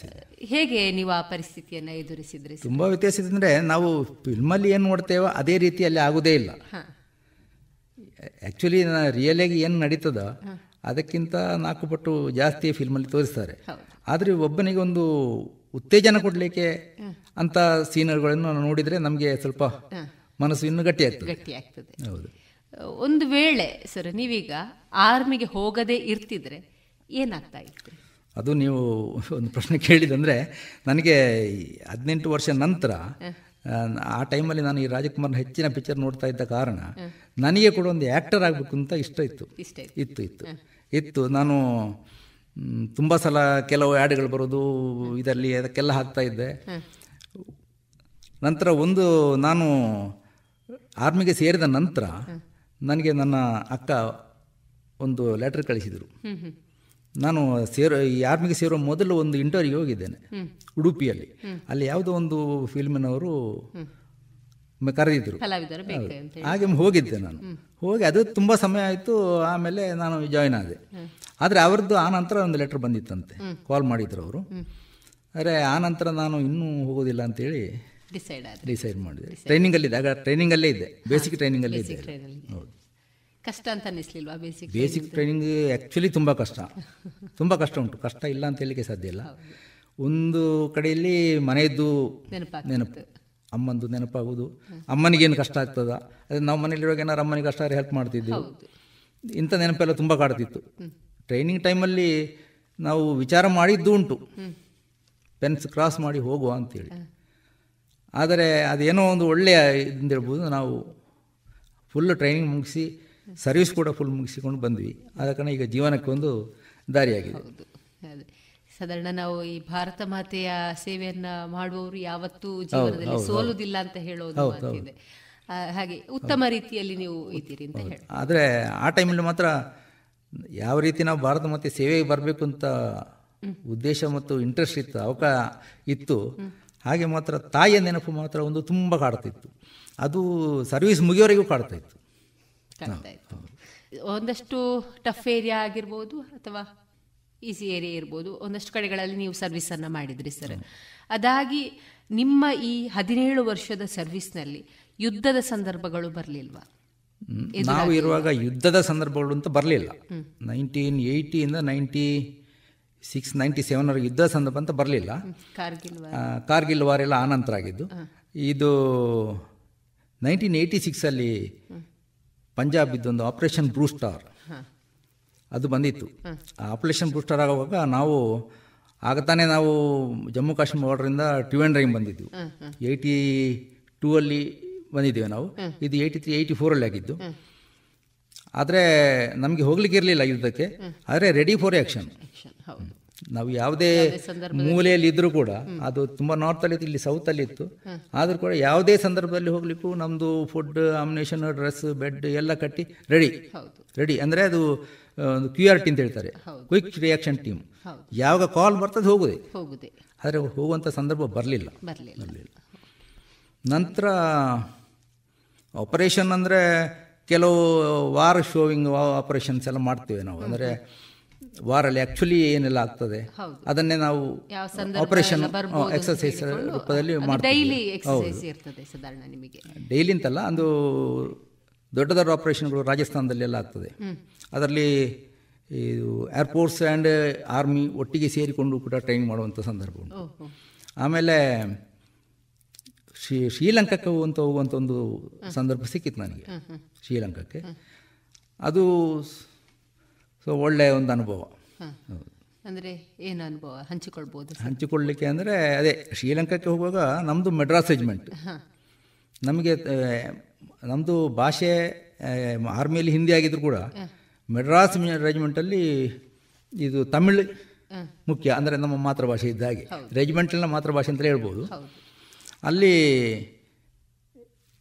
ನಮಗೆ ಒಬ್ಬರು ಕಮಾಂಡರ್ ಸಿಕ್ಕಿದ್ರು, ಮೇಜರ್ ಮಹೇಂದ್ರ ಸಾಬ್ ಅಂತೇಳಿ. ಮಹೇಂದ್ರನ್ ತಮಿಳು. ನಮ್ಮದು 90 ಮೆಡ್ರಾಸಲ್ಲಿ ಸೀನಿಯರ್ ಕಂಪನಿ ಅಲ್ಫಾ ಕಂಪನಿ ಆಗಿತ್ತು. ಅಲ್ಫಾ ಕಂಪನಿ ಮೇಜರ್ ಕಮಾಂಡಿಂಗ್ ಅವರಿದ್ದರು ಅವರು. ಆಗ ಕಮಾಂಡಿಂಗ್ ಆಫೀಸರ್ ಕರ್ನಲ್ VK ರ್ಯಾಲಿ ಅಂತಿದ್ರು. ಇವರು ನಮ್ಮದು ಕಂಪನಿ ಕಮಾಂಡರ್ ಮೇಜರ್ ಮಹೇಂದ್ರನ್. ಅವರು ಭಾಳ ಒಂದು ಉತ್ಸಾಹಿ. ಎಂಥ ಸೋಲ್ಜರ್ನು ಕೂಡ ಅವರು ಹುರಿದುಬ್ಬಿಸಿಕೊಂಡು ಹೋಗುವಂಥವರು ಒಂದು ಹೌದು. ಅವರ ಜೊತೆ ನಮಗೆ ಒಂದು ಆಪರೇಷನ್ಗೆ ಹೋಗಿ ಸಿಕ್ಕಿತ್ತು. ನಾವು ಶ್ರೀಲಂಕಾಕ್ಕೆ ಲ್ಯಾಂಡ್ ಆಗಿ 12-13 ದಿವಸದಲ್ಲಿ ಅವರ ಜೊತೆ ನಮಗೆ ಒಂದು ಆಪರೇಷನ್ಗೆ ಹೋಗ್ಲಿಕ್ಕೆ ಚಾನ್ಸ್ ಸಿಕ್ಕಿತ್ತು. ಅಲ್ಲಿ ಹೋದಾಗ ಅವರು ಏನು ಹೇಳ್ತಾರಂದರೆ, ವಾರಲ್ಲಿ ಹೆಚ್ಚಾಗಿ ಹೆಲ್ಮೆಟಲ್ಲಿ ಹಾಕ್ಕೊಂಡು ಹೋಗೋದು, ಹೆಲ್ಮೆಟ್ ಫುಲ್ ಏನೇನು ಇದೆ ಎಕ್ವಿಪ್ಮೆಂಟಲ್ಲಿ ಹಾಕೋದು. ಇವರು ಹೇಳ್ತಾರೆ, ನೀವು ಹೆಲ್ಮೆಟ್ ಏನು ಹಾಕಬೇಡಿ, ಹೆಲ್ಮೆಟ್ ಹಾಕೋದು ಬೇಡ, ಹೆಲ್ಮೆಟ್ ಹಾಕೊಂಡು ತಲೆ ಕೆಳಗೆ ಹಾಕೊಂಡು ಹೋಗಿಕ್ಕಿಲ್ಲ. ನಾವು ಏನಿದ್ರು ಈಗ ಯುದ್ಧಕ್ಕೆ ಹೋಗೋದು. ಇದು ಇಲ್ಲಿ ನಮ್ಮದು ಪಾಕಿಸ್ತಾನ ಬಾರ್ಡರ್ ವಾರಲ್ಲ, ಇದು ನಾವು ಸಿವಿಲಿಯನ್ ಜೊತೆ ವಾರ್ ಮಾಡೋದು. ಆದ ಕಾರಣ ಅವರು ಏನಂತ ಹೇಳಿದರೆ, ನಮ್ಮದು ಯಾವುದೇ ಮಿಲಿಟರಿ ವೆಹಿಕಲ್ ಅಂತ ತಗೊಂಡು ಹೋಗ್ಲಿಕ್ಕಿಲ್ಲ. ನಾವು ನಮ್ಮದು ಯೂನಿಫಾರ್ಮು ಯಾವುದೂ ಇಲ್ಲ. ಈ ಲುಂಗಿ, ಟಿ ಶರ್ಟ್, ಬನಿಯಾನ್, ಕೆಲವು ರುಮಾಲ್ಗಳು ಇಂಥದನ್ನೆಲ್ಲ ಕಟ್ಟಿಕೊಂಡು ನಾವು ಸಿವಿಲಿ ಟ್ರ್ಯಾಕ್ಟರ್ ಇದೆಯಲ್ಲ ಅದರಲ್ಲಿ ನಾವು ಮೂವ್ ಆಯಿತು. ಅದು ಇವರ ಒಂದು ಲೀಡರ್ಶಿಪ್ನಲ್ಲಿ ಹಾಗೆ ಆಗಿತ್ತು. ಮೇಜರ್ ಮಹೇಂದ್ರ ಸಾಬ್ ಅವರು LTT ಅವರು ಯಾವ ರೀತಿ ಇದ್ದಾರೋ ಅದೇ ರೀತಿ ನಾವು LTT ಅವರು ಹೋಗಬೇಕು. ಅದರಲ್ಲಿ ನಮಗೆ ಆಪರೇಷನ್ ಸಕ್ಸಸ್ ಆಯಿತು. ನಾವು ಆ ರೀತಿ ಹೋದ ಕಾರಣ 7 ಜನ LTT ಅವರನ್ನು ಹೊಡೆದುರುಳಿಸಿದ್ದಾರೆ. ನಮ್ಮ ದೊಡ್ಡ ಒಂದು ಮರದ ಮೇಲೆ ಕುಳಿತಿದ್ರು ಅವರು. 7 ಜನ ಇದ್ದರು. 7 ಜನ ಹೊಡೆದುರುಳಿಸಿದ್ದಾರೆ. ಅದು ಮಾವಿನಕಾಯಿ ಬಿದ್ದಾಗ ಬಿದ್ದಿದ್ದಾರೆ ಅವರು. ಅದು ಅಲ್ಲ ಅಂದ್ರೆ ಇವರ ಈ ಪ್ಲಾನ್ನ ಪ್ರಕಾರ ಇಲ್ಲ ಅಂದರೆ ಅವರು ಅಲ್ಲಿಂದ ನಮ್ಮನ್ನು ತೆಗಿತಾಯಿದ್ರು, ಶೂಟೌಟ್ ಮಾಡ್ತಾಯಿದ್ರು. ಶ್ರೀಲಂಕಾದಲ್ಲಿ ಅನುಭವ ಅಂದರೆ ಅದೊಂದು ಆಪರೇಷನ್ ಅನುಭವ ಫಸ್ಟಿಗೆ. ಅದು ಯಾವ ಆಪರೇಷನ್ ಅಂತ ಹೇಳ್ಬೋದು ಸರ್? ಅದೇ ಒ ಪಿ ಪವನ್ ಶ್ರೀಲಂಕಾದಲ್ಲಿ. ಅದರಲ್ಲಿ ಮತ್ತು ಒ ಪಿ ಪವನಲ್ಲಿ ಅದಾದ ನಂತರ ಒಂದೇ ತಿಂಗಳಲ್ಲಿ ನನಗೆ ಗಾರ್ಡ್ ರೆಜಿಮೆಂಟ್ ಜೊತೆ ಡೆಪ್ಯುಟೇಷನ್ ಕಳಿಸಿದರು. ಅಲ್ಲಿ ಅಂದರೆ ಗಾರ್ಡ್ ರೆಜಿಮೆಂಟ್ ಕೂಡ ಅಲ್ಲಿ ಬಂದಿತ್ತು IPKPಗೆ, ನಮ್ಮ ಭಾರತೀಯ ಶಾಂತಿ ಪಾಲನಾ ಪಡೆಯಾಗಿ. ಅವರಿಗೆ ತಮಿಳ್ ಅಂದರೆ ಗೊತ್ತೇ ಇಲ್ಲ, ಅಲ್ಲಿ ತಮಿಳಲ್ಲದೆ ಆಗೋದಿಲ್ಲ. ಅದಕ್ಕೆ ನನ್ನನ್ನು ಅಲ್ಲಿಗೆ ಪೋಸ್ಟಿಂಗ್ ಮಾಡಿದರು ಟೆಂಪರರಿ ಡೆಪ್ಯುಟೇಷನ್ ಆಗಿ ಪೋಸ್ಟಿಂಗ್ ಮಾಡಿದರು. ನನಗೆ ಖುಷಿ ಆಯಿತು. ಅಲ್ಲಿ ಹೋದಾಗ ನನಗೆ ಅವರು ಫಸ್ಟಿಗೆ ಇಂಟ್ರೊಡ್ಯೂಸ್ ಮಾಡಿದ್ದು LTTಗಳ ಎಗೇನೆಸ್ಟ್ EPRLF ಪಾರ್ಟಿಗಳಿದ್ದಾರೆ. ಅಲ್ಲಿ ಪಾರ್ಟೀಸ್ LTT, EPRLF, ಟೆರೋಸ್ ಅಂತೇಳಿ 2-3 ಪಾರ್ಟಿಗಳಿತ್ತು. ಅಲ್ಲಿ EPRLF ಒಂದು ಅವರು ಇಂಡಿಯನ್ ಆರ್ಮಿಗೆ, ನಮ್ಮ ಶಾಂತಿ ಪಾಲನಾ ಪಡೆಗೆ ಸಪೋರ್ಟ್ ಆಗಿದ್ದರು. ಅವರದ್ದು ಒಂದು 3-4 ಜನದೊಂದು ಗುಂಪಿತ್ತು. ಅವ್ರ ಜೊತೆ ಇಂಟ್ರೊಡ್ಯೂಸ್ ಮಾಡಿದರು. ಮತ್ತು ನಾವು ಮತ್ತು ಅವರೆಲ್ಲ ಒಂದೇ ಟೆಂಟಲ್ಲಿ ಸಪ್ರೇಟ್ ಆಗಿ ಅವರ ಜೊತೆನೆ, ಇವರ ಆರ್ಮಿ ಕ್ಯಾಂಪಿನ ಜೊತೆ ಇದ್ರು ಕೂಡ ನಮ್ಮದೊಂದು ಸಪ್ರೇಟ್ ಟೆಂಟ್ ಹಾಗೆ ಇದ್ವಿ. ಆ ಟೈಮಲ್ಲಿ ಮಾತ್ರ ಕೆಲವು ಬೇಸರದ ಸಂಗತಿಗಳು ಕೂಡ ಆಗಿದೆ. ಅಂದರೆ ಎನ್ಕ್ವೈರಿ ಮಾಡುವಂಥ ವಿಷಯಗಳಲ್ಲಿ ಯಾರು LTT ಸಂಶಯಾಸ್ಪದವಾಗಿ ಕೂಡ ಹಿಡಿದುಕೊಂಡು ಬಂದರೆ ಅವನನ್ನು ಬಿಡುವಾಗಿಲ್ಲ, ಅರ್ಧದಲ್ಲಿ ಬಿಡುವಾಗಿಲ್ಲ, ಕಂಪ್ಲೀಟ್ ಎನ್ಕ್ವೈರಿ ಮಾಡಿಯೇ ಬಿಡ್ತೀವಿ. ಹೌದು, ಇದಕ್ಕೆಲ್ಲ ಡೈರೆಕ್ಷನ್ಗಳು ಇವರು ನಮ್ಮ EPRLFನಲ್ಲಿರುವಂಥ ಹುಡುಗರು ಮರಳಲ್ಲಿ ಕತ್ತಿನವರೆಗೆ ಅವರನ್ನು ಮುಳುಗಿಸಿ ಅವರಿಗೆ ನೀರು ಏನು ಕೊಡದೆ ಅವರನ್ನು ಎನ್ಕ್ವೈರಿ ಮಾಡ್ತಿದ್ವಿ. ಸಖತ್ ಎನ್ಕ್ವೈರಿ. ಅದಕ್ಕೆ ಅಂಥ ಎನ್ಕ್ವೈರಿ ನಮ್ಮ ಆರ್ಮಿಲೆಲ್ಲೂ ಕೂಡ ಮಾಡಲಿಕ್ಕಿಲ್ಲ ಅಂತ ಕಾಣ್ತದೆ. ಅಂದರೆ ಅವರು EPRLF LTTಗಳಿಗೆ ಯಾವ ರೀತಿ ಮಾಡಬೇಕಂತ ಅವ್ರಿಗೆ ಗೊತ್ತುಂಟು. ಅದೊಂದು ದೊಡ್ಡ ಅನುಭವ. ಹಾಗಿರುವಾಗ ಒಬ್ಬರನ್ನು ನಾವು ಹಿಡ್ಕೊಂಡು ಬಂದು ಅವರು ಗಂಡ ಮತ್ತು ಹೆಂಡತಿ ಇಬ್ಬರೂ LTT, ಒಂದು ಸಣ್ಣ ಮಗು ಇದೆ, ಸಣ್ಣ ಮಗು. ಹೌದು, ಅಂಥ ಪರಿಸ್ಥಿತಿಯಲ್ಲೆಲ್ಲ ನಮಗೆ ಭಾಳ ಮನಸ್ಸಿಗೆ ನೋವಾಗಿದ್ದು ಉಂಟು. ನೋವಾಗಿ ಒಂದೊಂದು ಸಲ ಸ್ವಲ್ಪ ಸಮಯಕ್ಕೆ ನಮ್ಮ ಮಗುವನ್ನು ಅಮ್ಮನ ಜೊತೆಗೆ ಬಿಟ್ಟುಬಿಡುವ ಅಂತ ಹೇಳ್ತಿದ್ದೆ ನಾನು. ಗಾರ್ಡ್ ರೆಜಿಮೆಂಟ್ ಹೀಗೆಲ್ಲ ಆಗ್ತದೆ. ಅದು ಎಷ್ಟೇ ಇದಾದರೂ ಒಂದು ಮಾನವೀಯತೆ ಅಂತ ಹೇಳಿ ನಾವು ಅದನ್ನು ತಲೆಬಾಗಿ, ಅದು ಮಾನವೀಯತೆಯ ದೃಷ್ಟಿಯಿಂದ ನನಗೆ ಅಲ್ಲಿ ತುಂಬ ಅವಕಾಶಗಳು ಸಿಕ್ಕಿತ್ತು. ಆದ್ದರಿಂದ ನಾನು ಅಲ್ಲಿ ಕಂಪ್ಲೀಟ್ 1 ವರ್ಷ 8 ತಿಂಗಳು ಸರ್ವಿಸ್ ಮಾಡಲಿಕ್ಕೆ ಆಯಿತು ಅಂತ ಹೇಳ್ಬೋದು. ಹೌದು, ಆದರೆ ನೋಟ್ಔಟ್ ಆಗಿದೆ ಲಾಸ್ಟಿಗೆ ನೋಟ್ಔಟ್ ಆಗಿದೆ. ಅಂದರೆ ನಾನು ಹೆಚ್ಚಾಗಿ EPRLFನವ್ರ ಜೊತೆನೇ ಇರ್ತಿದ್ದೆ. ಅವರ ಜೊತೆನೇ ಕೆಲವು ಅವರದ್ದು 2 ವೀಲರ್ಲೆಲ್ಲ ಹಿಡ್ಕೊಂಡು ವಿಲೇಜ್ಗಳೆಲ್ಲ ಸುತ್ತಿದ್ದೆ, ಕೆಲವು ಇನ್ಫಾರ್ಮೇಷನ್ಗೆ ಬೇಕಾಗಿ. ಈಗ ನೋಟ್ಔಟ್ ಆಗಿದ್ದೆ ಒಮ್ಮೆ. ಆದರೆ ನಮ್ಮ ಕಮಾಂಡಿಂಗ್ ಎಲ್ಲದು ಗೊತ್ತಾಯಿತು. ಕೂಡಲೇ ನನ್ನನ್ನು ಹೆಲಿಕಾಪ್ಟರ್, ನೀವು ಕೂಡಲೇ ರಜೆ ಹೋಗಬೇಕು ಅಂತೇಳಿ ಇಂಡಿಯಾಗೆ ಕಳಿಸಿದ್ದಾರೆ. ನಾನು ಇಂಡಿಯಾ ಕಳಿಸಿದ ನಂತರವೇ ನನಗೆ ಗೊತ್ತಾಗಿದ್ದು ಈ ರೀತಿ ವಿಷಯ ಅಂತೇಳಿ. ಅಂದರೆ ಹೆಚ್ಚಾಗಿ ನಾವು ಸಪ್ರೇಟೇ ಇರ್ತಿದ್ವಿ ಅಲ್ಲಿ. ಒಂದು ಅಂದರೆ ನಮ್ಮಲ್ಲಿ ಶ್ರೀಲಂಕಾದಲ್ಲಿ ಒಮ್ಮೆ ಹೀಗೆ ಸಪ್ರೇಟ್ ಇರುವಾಗ ನನಗೆ ಒಂದು ಸಪ್ರೇಟ್ ಒಂದು ಮನೆ ಕೊಟ್ಟರು. ಮನೆ ಅಂದರೆ ಮನೆಯಲ್ಲಿ ಒಂದು ರೂಮು. ಆ ಮನೆಯಲ್ಲಿ ಒಬ್ಬರು ಅಮ್ಮ ಇದ್ದರು. ಅಮ್ಮ ಅಂದರೆ ಏಜ್ ಆಗಿತ್ತು ಅವರಿಗೆ. ಅವರ ಮಕ್ಕಳೆಲ್ಲ ಫಾರಿನಲ್ಲಿದ್ದಾರೆ, ಇವರೊಬ್ಬರೇ ಇದ್ದರು. ಆ ಅಮ್ಮನ ಪ್ರೀತಿ ಶ್ರೀಲಂಕಾದಲ್ಲಿ ನನಗೆ ಸಿಕ್ಕಿದ್ದು ನನ್ನ ಅಮ್ಮನ ಪ್ರೀತಿಯಾಗಿ ಆಯಿತು ನಿಜವಾಗಿ. ಅವರು ಏನು ಮಾಡಿದರೂ ನನಗೆ ಒಂದು ಸ್ವಲ್ಪ ಅವರು ಕೊಡದೇ ಇರ್ತಿರಲಿಲ್ಲ. ಮತ್ತು ನೀವು ಒಳ್ಳೆಯದಾಗಿರಬೇಕು, ಜಾಗೃತಿ ಇರಬೇಕು, ಎಲ್ಲ ಬುದ್ಧಿ ಹೇಳ್ತಾ ಇದ್ರು. ಹೌದು, ಇದು ನನ್ನ ಅಮ್ಮನಿಂದಲೇ ಬಂದದ್ದೇನೋ ಅಂತ ನಾನು ತಿಳ್ಕೊಂಡಿದ್ದೆ. ಈ ರೀತಿ ಎಲ್ಲ ನನಗೆ ಅಲ್ಲಿ ಅಂತೂ ಹೌದು ಶ್ರೀಲಂಕಾದಲ್ಲಿ ಒಂಥರ ಅನುಭವ ತುಂಬ. ಅಂದರೆ ಸಿವಿಲಿಯನ್ ಜೊತೆನೇ ಇದ್ದ ಕಾರಣ ಅನುಭವ ಆಯಿತು. ಮತ್ತು ಒಂದು ಬೇಸರದ ಸಂಗತಿ ಅಂದರೆ ಅಲ್ಲಿ ಶ್ರೀಲಂಕಾದಲ್ಲಿ ಲಾಸ್ಟ್ ನಮ್ಮದು ಅದೇ ನಾನು ನೋಟ್ಔಟ್ ಆಗಲಿಕ್ಕೆ 2-3 ತಿಂಗಳ ಮೊದಲು ನಮ್ಮದೇ ಒಂದು ಟ್ರಕ್ನ 13 ಸೋಲ್ಜರ್ಸನ್ನು ಅವರು ಲ್ಯಾಂಡ್ ಮೈನ್ ಇಟ್ಟು ಉಡಾಯಿಸಿಬಿಡ್ತಾರೆ. 13 ಜನ ನಮ್ಮ ಬೆಟಾಲಿಯನ್ನವರು. ಹೌದು, ಆಗ ಮ್ಯಾಪ್ ರೀಡಿಂಗ್ ಆರ್ಮಿಯಲ್ಲಿ ಕೆಲವು ಕ್ಲಾಸಲ್ಲಿ ಇರುತ್ತೆ, ಮ್ಯಾಪ್ ರೀಡಿಂಗ್ ಎಲ್ಲ, ಅದಕ್ಕೆಲ್ಲ ಹೋಗಿ ಬರುವವರು ಅವರು ಲ್ಯಾಂಡ್ ಮೈನ್ ಇಟ್ಟು ಉಡಾಯಿಸಿಬಿಟ್ರು. ಆಗೆಲ್ಲ ಈಗಿನಾಗೆ ಡೆಡ್ ಬಾಡಿ ಕಳಿಸೋದು ಅಂತ ಸಿಸ್ಟಮ್ ಇರಲಿಲ್ಲ. 13 ಜನರದ್ದು ಯಾವ ಬಾಡಿ ಅಂತ ಗೊತ್ತಿಲ್ಲ. ಅಂತೂ ಬ್ಲ್ಯಾಂಕೆಟ್ ಹಾಕಿ ಎಲ್ಲ ಮಿಕ್ಸ್ ಮಾಡಿ 4-5 ಬ್ಲ್ಯಾಂಕೆಟಲ್ಲಿ ಎಲ್ಲರದ್ದು ಬಾಡಿನ ಮಿಕ್ಸ್ ಮಾಡಿ ಅಲ್ಲಿ ವಿಲೇಜಲ್ಲಿ ಬರ್ನ್ ಮಾಡಿದ್ವಿ. ಅದು ತುಂಬ ಬೇಸರದ ವಿಷಯ ಅದು. ಅದರ ಬೇಸರದಿಂದ ಕೇರಳದ ಉದ್ರೇಕ ಮಾತ್ರ ಇಡೀ ವಿಲೇಜನ್ನೇ ಅವತ್ತು ನಾವು ಸುಟ್ಟು ಬಿಟ್ಟಿದ್ವಿ. ಆ ಟೈಮಲ್ಲಿ ಯಾವುದೇ ಆರ್ಡರ್ ಗಿಟ್ರನ್ನು ಕೇಳಿಲ್ಲ. ಅದಕ್ಕೆ ನಮಗೆ ಸಪೋರ್ಟ್ ಕೂಡ ಇತ್ತು. ನಮ್ಮ ಕಮಾಂಡಿಂಗ್ ಆಫೀಸರ್ ಹೆಲ್ಪ್ ಅಂದರೆ ನಮ್ಮ ಕಾರ್ಯಚಟುವಟಿಕೆ ಅವಳೇನು ಅಬ್ಜೆಕ್ಷನ್ ಮಾಡಲಿಲ್ಲ. ತುಂಬ ಒಂದು ಬೇಸರದ ಜೊತೆಗೆ ನಾವು ಕಂಪ್ಲೀಟ್ ಸುಟ್ಟು ಹಾಕಿ ಇದ್ದ ಅವತ್ತು ಅಂದರೆ ಕಂಪ್ಲೀಟ್ ನೈಟೆಲ್ಲ ರೌಂಡ್ ಅಪ್ ಮಾಡಿ ಮತ್ತು ಪ್ರತಿಯೊಬ್ಬರನ್ನು ಇಂಡಿವಿಜುವಲ್ ಆಗಿ ಎನ್ಕ್ವೈರಿ ಮಾಡಿದ್ದೆ ಒಂದು ವಿಲೇಜ್. ಅದೊಂದು 2-3 ದಿವಸದ ಕಾರ್ಯಾಚರಣೆ ಇದು. ಇದೆಲ್ಲ ಶ್ರೀಲಂಕಾದ ಅನುಭವ. ಇಂಥ ಅನುಭವಗಳು ನಮ್ಮ ಇದರಲ್ಲಿ ಪಾಕಿಸ್ತಾನ ಅಥವಾ ಚೈನಾ ಜೊತೆ ವಾರ್ ಆದರೆ ವಾರ್ ಆಗ್ಬೋದು, ಆದರೆ ಇಂಥ ಅನುಭವಗಳು ಸಿಗಲಿಕ್ಕಿಲ್ವಾ ಅಂತಲೇ ಏನೋ ಒಂದು ಭಾವನೆ. ಅಂಥ ಚಾನ್ಸ್ಗಳು ಇರುವುದಿಲ್ಲ ಸಿಗುವಂಥ ಭಾವನೆ. ಈ 17 ವರ್ಷದ ಈ ನಿಮ್ಮ ಭಾರತೀಯ ಸೇನೆ ಒಂದು ಅನುಭವದ ಒಂದು ಸರ್ವಿಸ್ನಲ್ಲಿ ನಿಮ್ಮ ಸಂಸಾರಿಕ ಬದುಕು ಯಾವಾಗ ನೀವು ಪ್ರಾರಂಭಿಸಿದ್ರಿ? ಸಂಸಾರಿಕ ಬದುಕು ಅಂದರೆ ನಾನು head quarter 54 mountain dew head quarter 54 mountain dew ಅಲ್ಲಿಗೆ ನಾನು ಪಠಾನ್ಕೋಟಲ್ಲಿರುವಾಗ ವೇಕೆನ್ಸಿ ಬಂತು. 4 ಜನರಿಗೆ ಅಲ್ಲಿಗೆ ನಿಮ್ಮ ಯೂನಿಟಿಂದ ಕಳಿಸ್ಬೇಕು ಅಂತೇಳಿ. ಹೆಡ್ ಕ್ವಾರ್ಟರ್ಗೆ ಪ್ರತಿಯೊಂದು ಯೂನಿಟಿಂದ ಕಳಿಸ್ತಾರೆ, ಅಲ್ಲಿಯ ಕಾರ್ಯಚಟುವಟಿಕೆ ಬೇಕಾಗಿವೆ. ಅಲ್ಲಿ ಬರುವಾಗ ನನಗೆ ನಮ್ಮ ಕಂಪನಿ ಕಮಾಂಡರ್ ಅವರು ರೆಕಮೆಂಡ್ ಮಾಡಿದರು. ಇಂಟರ್ವ್ಯೂ ಆಯಿತು, ಸೆಲೆಕ್ಟ್ ಆಗಿ ಹೆಡ್ ಕ್ವಾರ್ಟರ್ ಮೌಂಟೇನ್ 54 ಡ್ಯೂಗೆ ಹೋದೆ ನಾನು. ಅದು ಸಿಕಂದ್ರಾಬಾದ್ನಲ್ಲಿ ಪೀಸ್ ಏರಿಯಾ. ಮತ್ತು ಬೆಟಾಲಿಯನ್ ಹಾಗೆ ಓವರ್ ಡಿಸಿಪ್ಲಿನ್ ಅಂಥದ್ದೇನಿಲ್ಲ. ಅದು ಡಿಸಿಪ್ಲಿನ್ ಬೇಕು ಮಿಲಿಟ್ರಿಯಲ್ಲಿ, ಆದರೆ ಒಂದು ನಾವು ಕಾರ್ಯ ಚಟುವಟಿಕೆ ಮಾಡ್ತಾ ಇದ್ದಾಗೆ ಸ್ವಲ್ಪ ಫ್ರೀ ಸಿಕ್ಕಿದರೆ ಇನ್ನೂ ಕೂಡ ಚೆನ್ನಾಗಿ ಮಾಡಲಿಕ್ಕೆ ಆಗ್ತದೆ. ಅಂದರೆ ಕೆಲವೊಮ್ಮೆ ಡಿಸಿಪ್ಲಿನ್ ನಮ್ಮ ಕಾರ್ಯ ಚಟುವಟಿಕೆಗಳಿಗೆ ಕುಂದು ಮಾಡುವಂಥ ಡಿಸಿಪ್ಲಿನ್ಗಳು ಇರ್ತದೆ, ಮಾಡುವಂಥ ಮನಸ್ಸು ಕುಗ್ಗಿ ಹೋಗ್ತದೆ. ಹಾಗೆ ಇಲ್ಲಿ 54 ಡ್ಯೂ ಎನ್ಕೌಂಟ್ರಲ್ಲಿ ಹೋಗುವಾಗ ನನಗೆ ಅಲ್ಲಿ ತುಂಬ ಆಫೀಸ್ಗಳೇ ಜಾಸ್ತಿ ಇರೋದು. ಡ್ಯೂ ಹೆಡ್ ಕ್ವಾರ್ಟರಲ್ಲಿ ಡ್ಯೂ ಕಮಾಂಡರ್ ಇರ್ತಾರೆ, ಬ್ರಿಗೇಡಿಯರ್ ಇರ್ತಾರೆ, ಕರ್ನಲ್, ಹೀಗೆ ಇಂಥವರೆಲ್ಲ ಇರ್ತಾರೆ.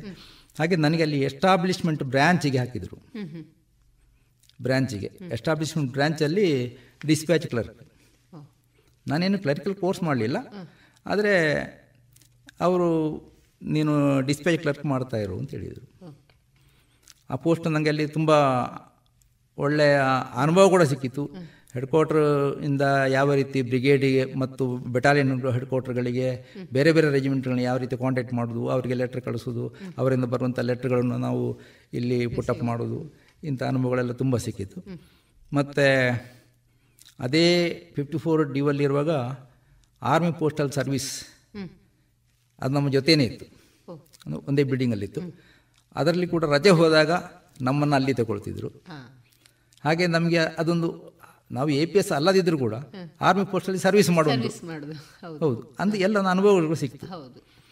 ಹಾಗೆ ಅಲ್ಲಿರುವಾಗ ನಾನು ಮತ್ತೆ 90ಯಲ್ಲಿ ಹೋಗಿದ್ದೆ. 91ನಲ್ಲಿ ಮ್ಯಾರೇಜ್ ಆದೆ. ಅಲ್ಲಿ ನಮ್ಮ ಊರಿನವರು, ಇಲ್ಲಿ ಪುತ್ತೂರಿನವರು ಒಬ್ಬರು ಇದ್ದರು, ಪುತ್ತೂರಿನವರು ಇಬ್ಬರು ಇದ್ದರು. ಅವರೆಲ್ಲ ಮ್ಯಾರೇಜ್ ಆಗಿ ಅಲ್ಲಿ ಫ್ಯಾಮಿಲಿ ಕ್ವಾರ್ಟರ್ಸಲ್ಲಿ ಇದ್ದರು.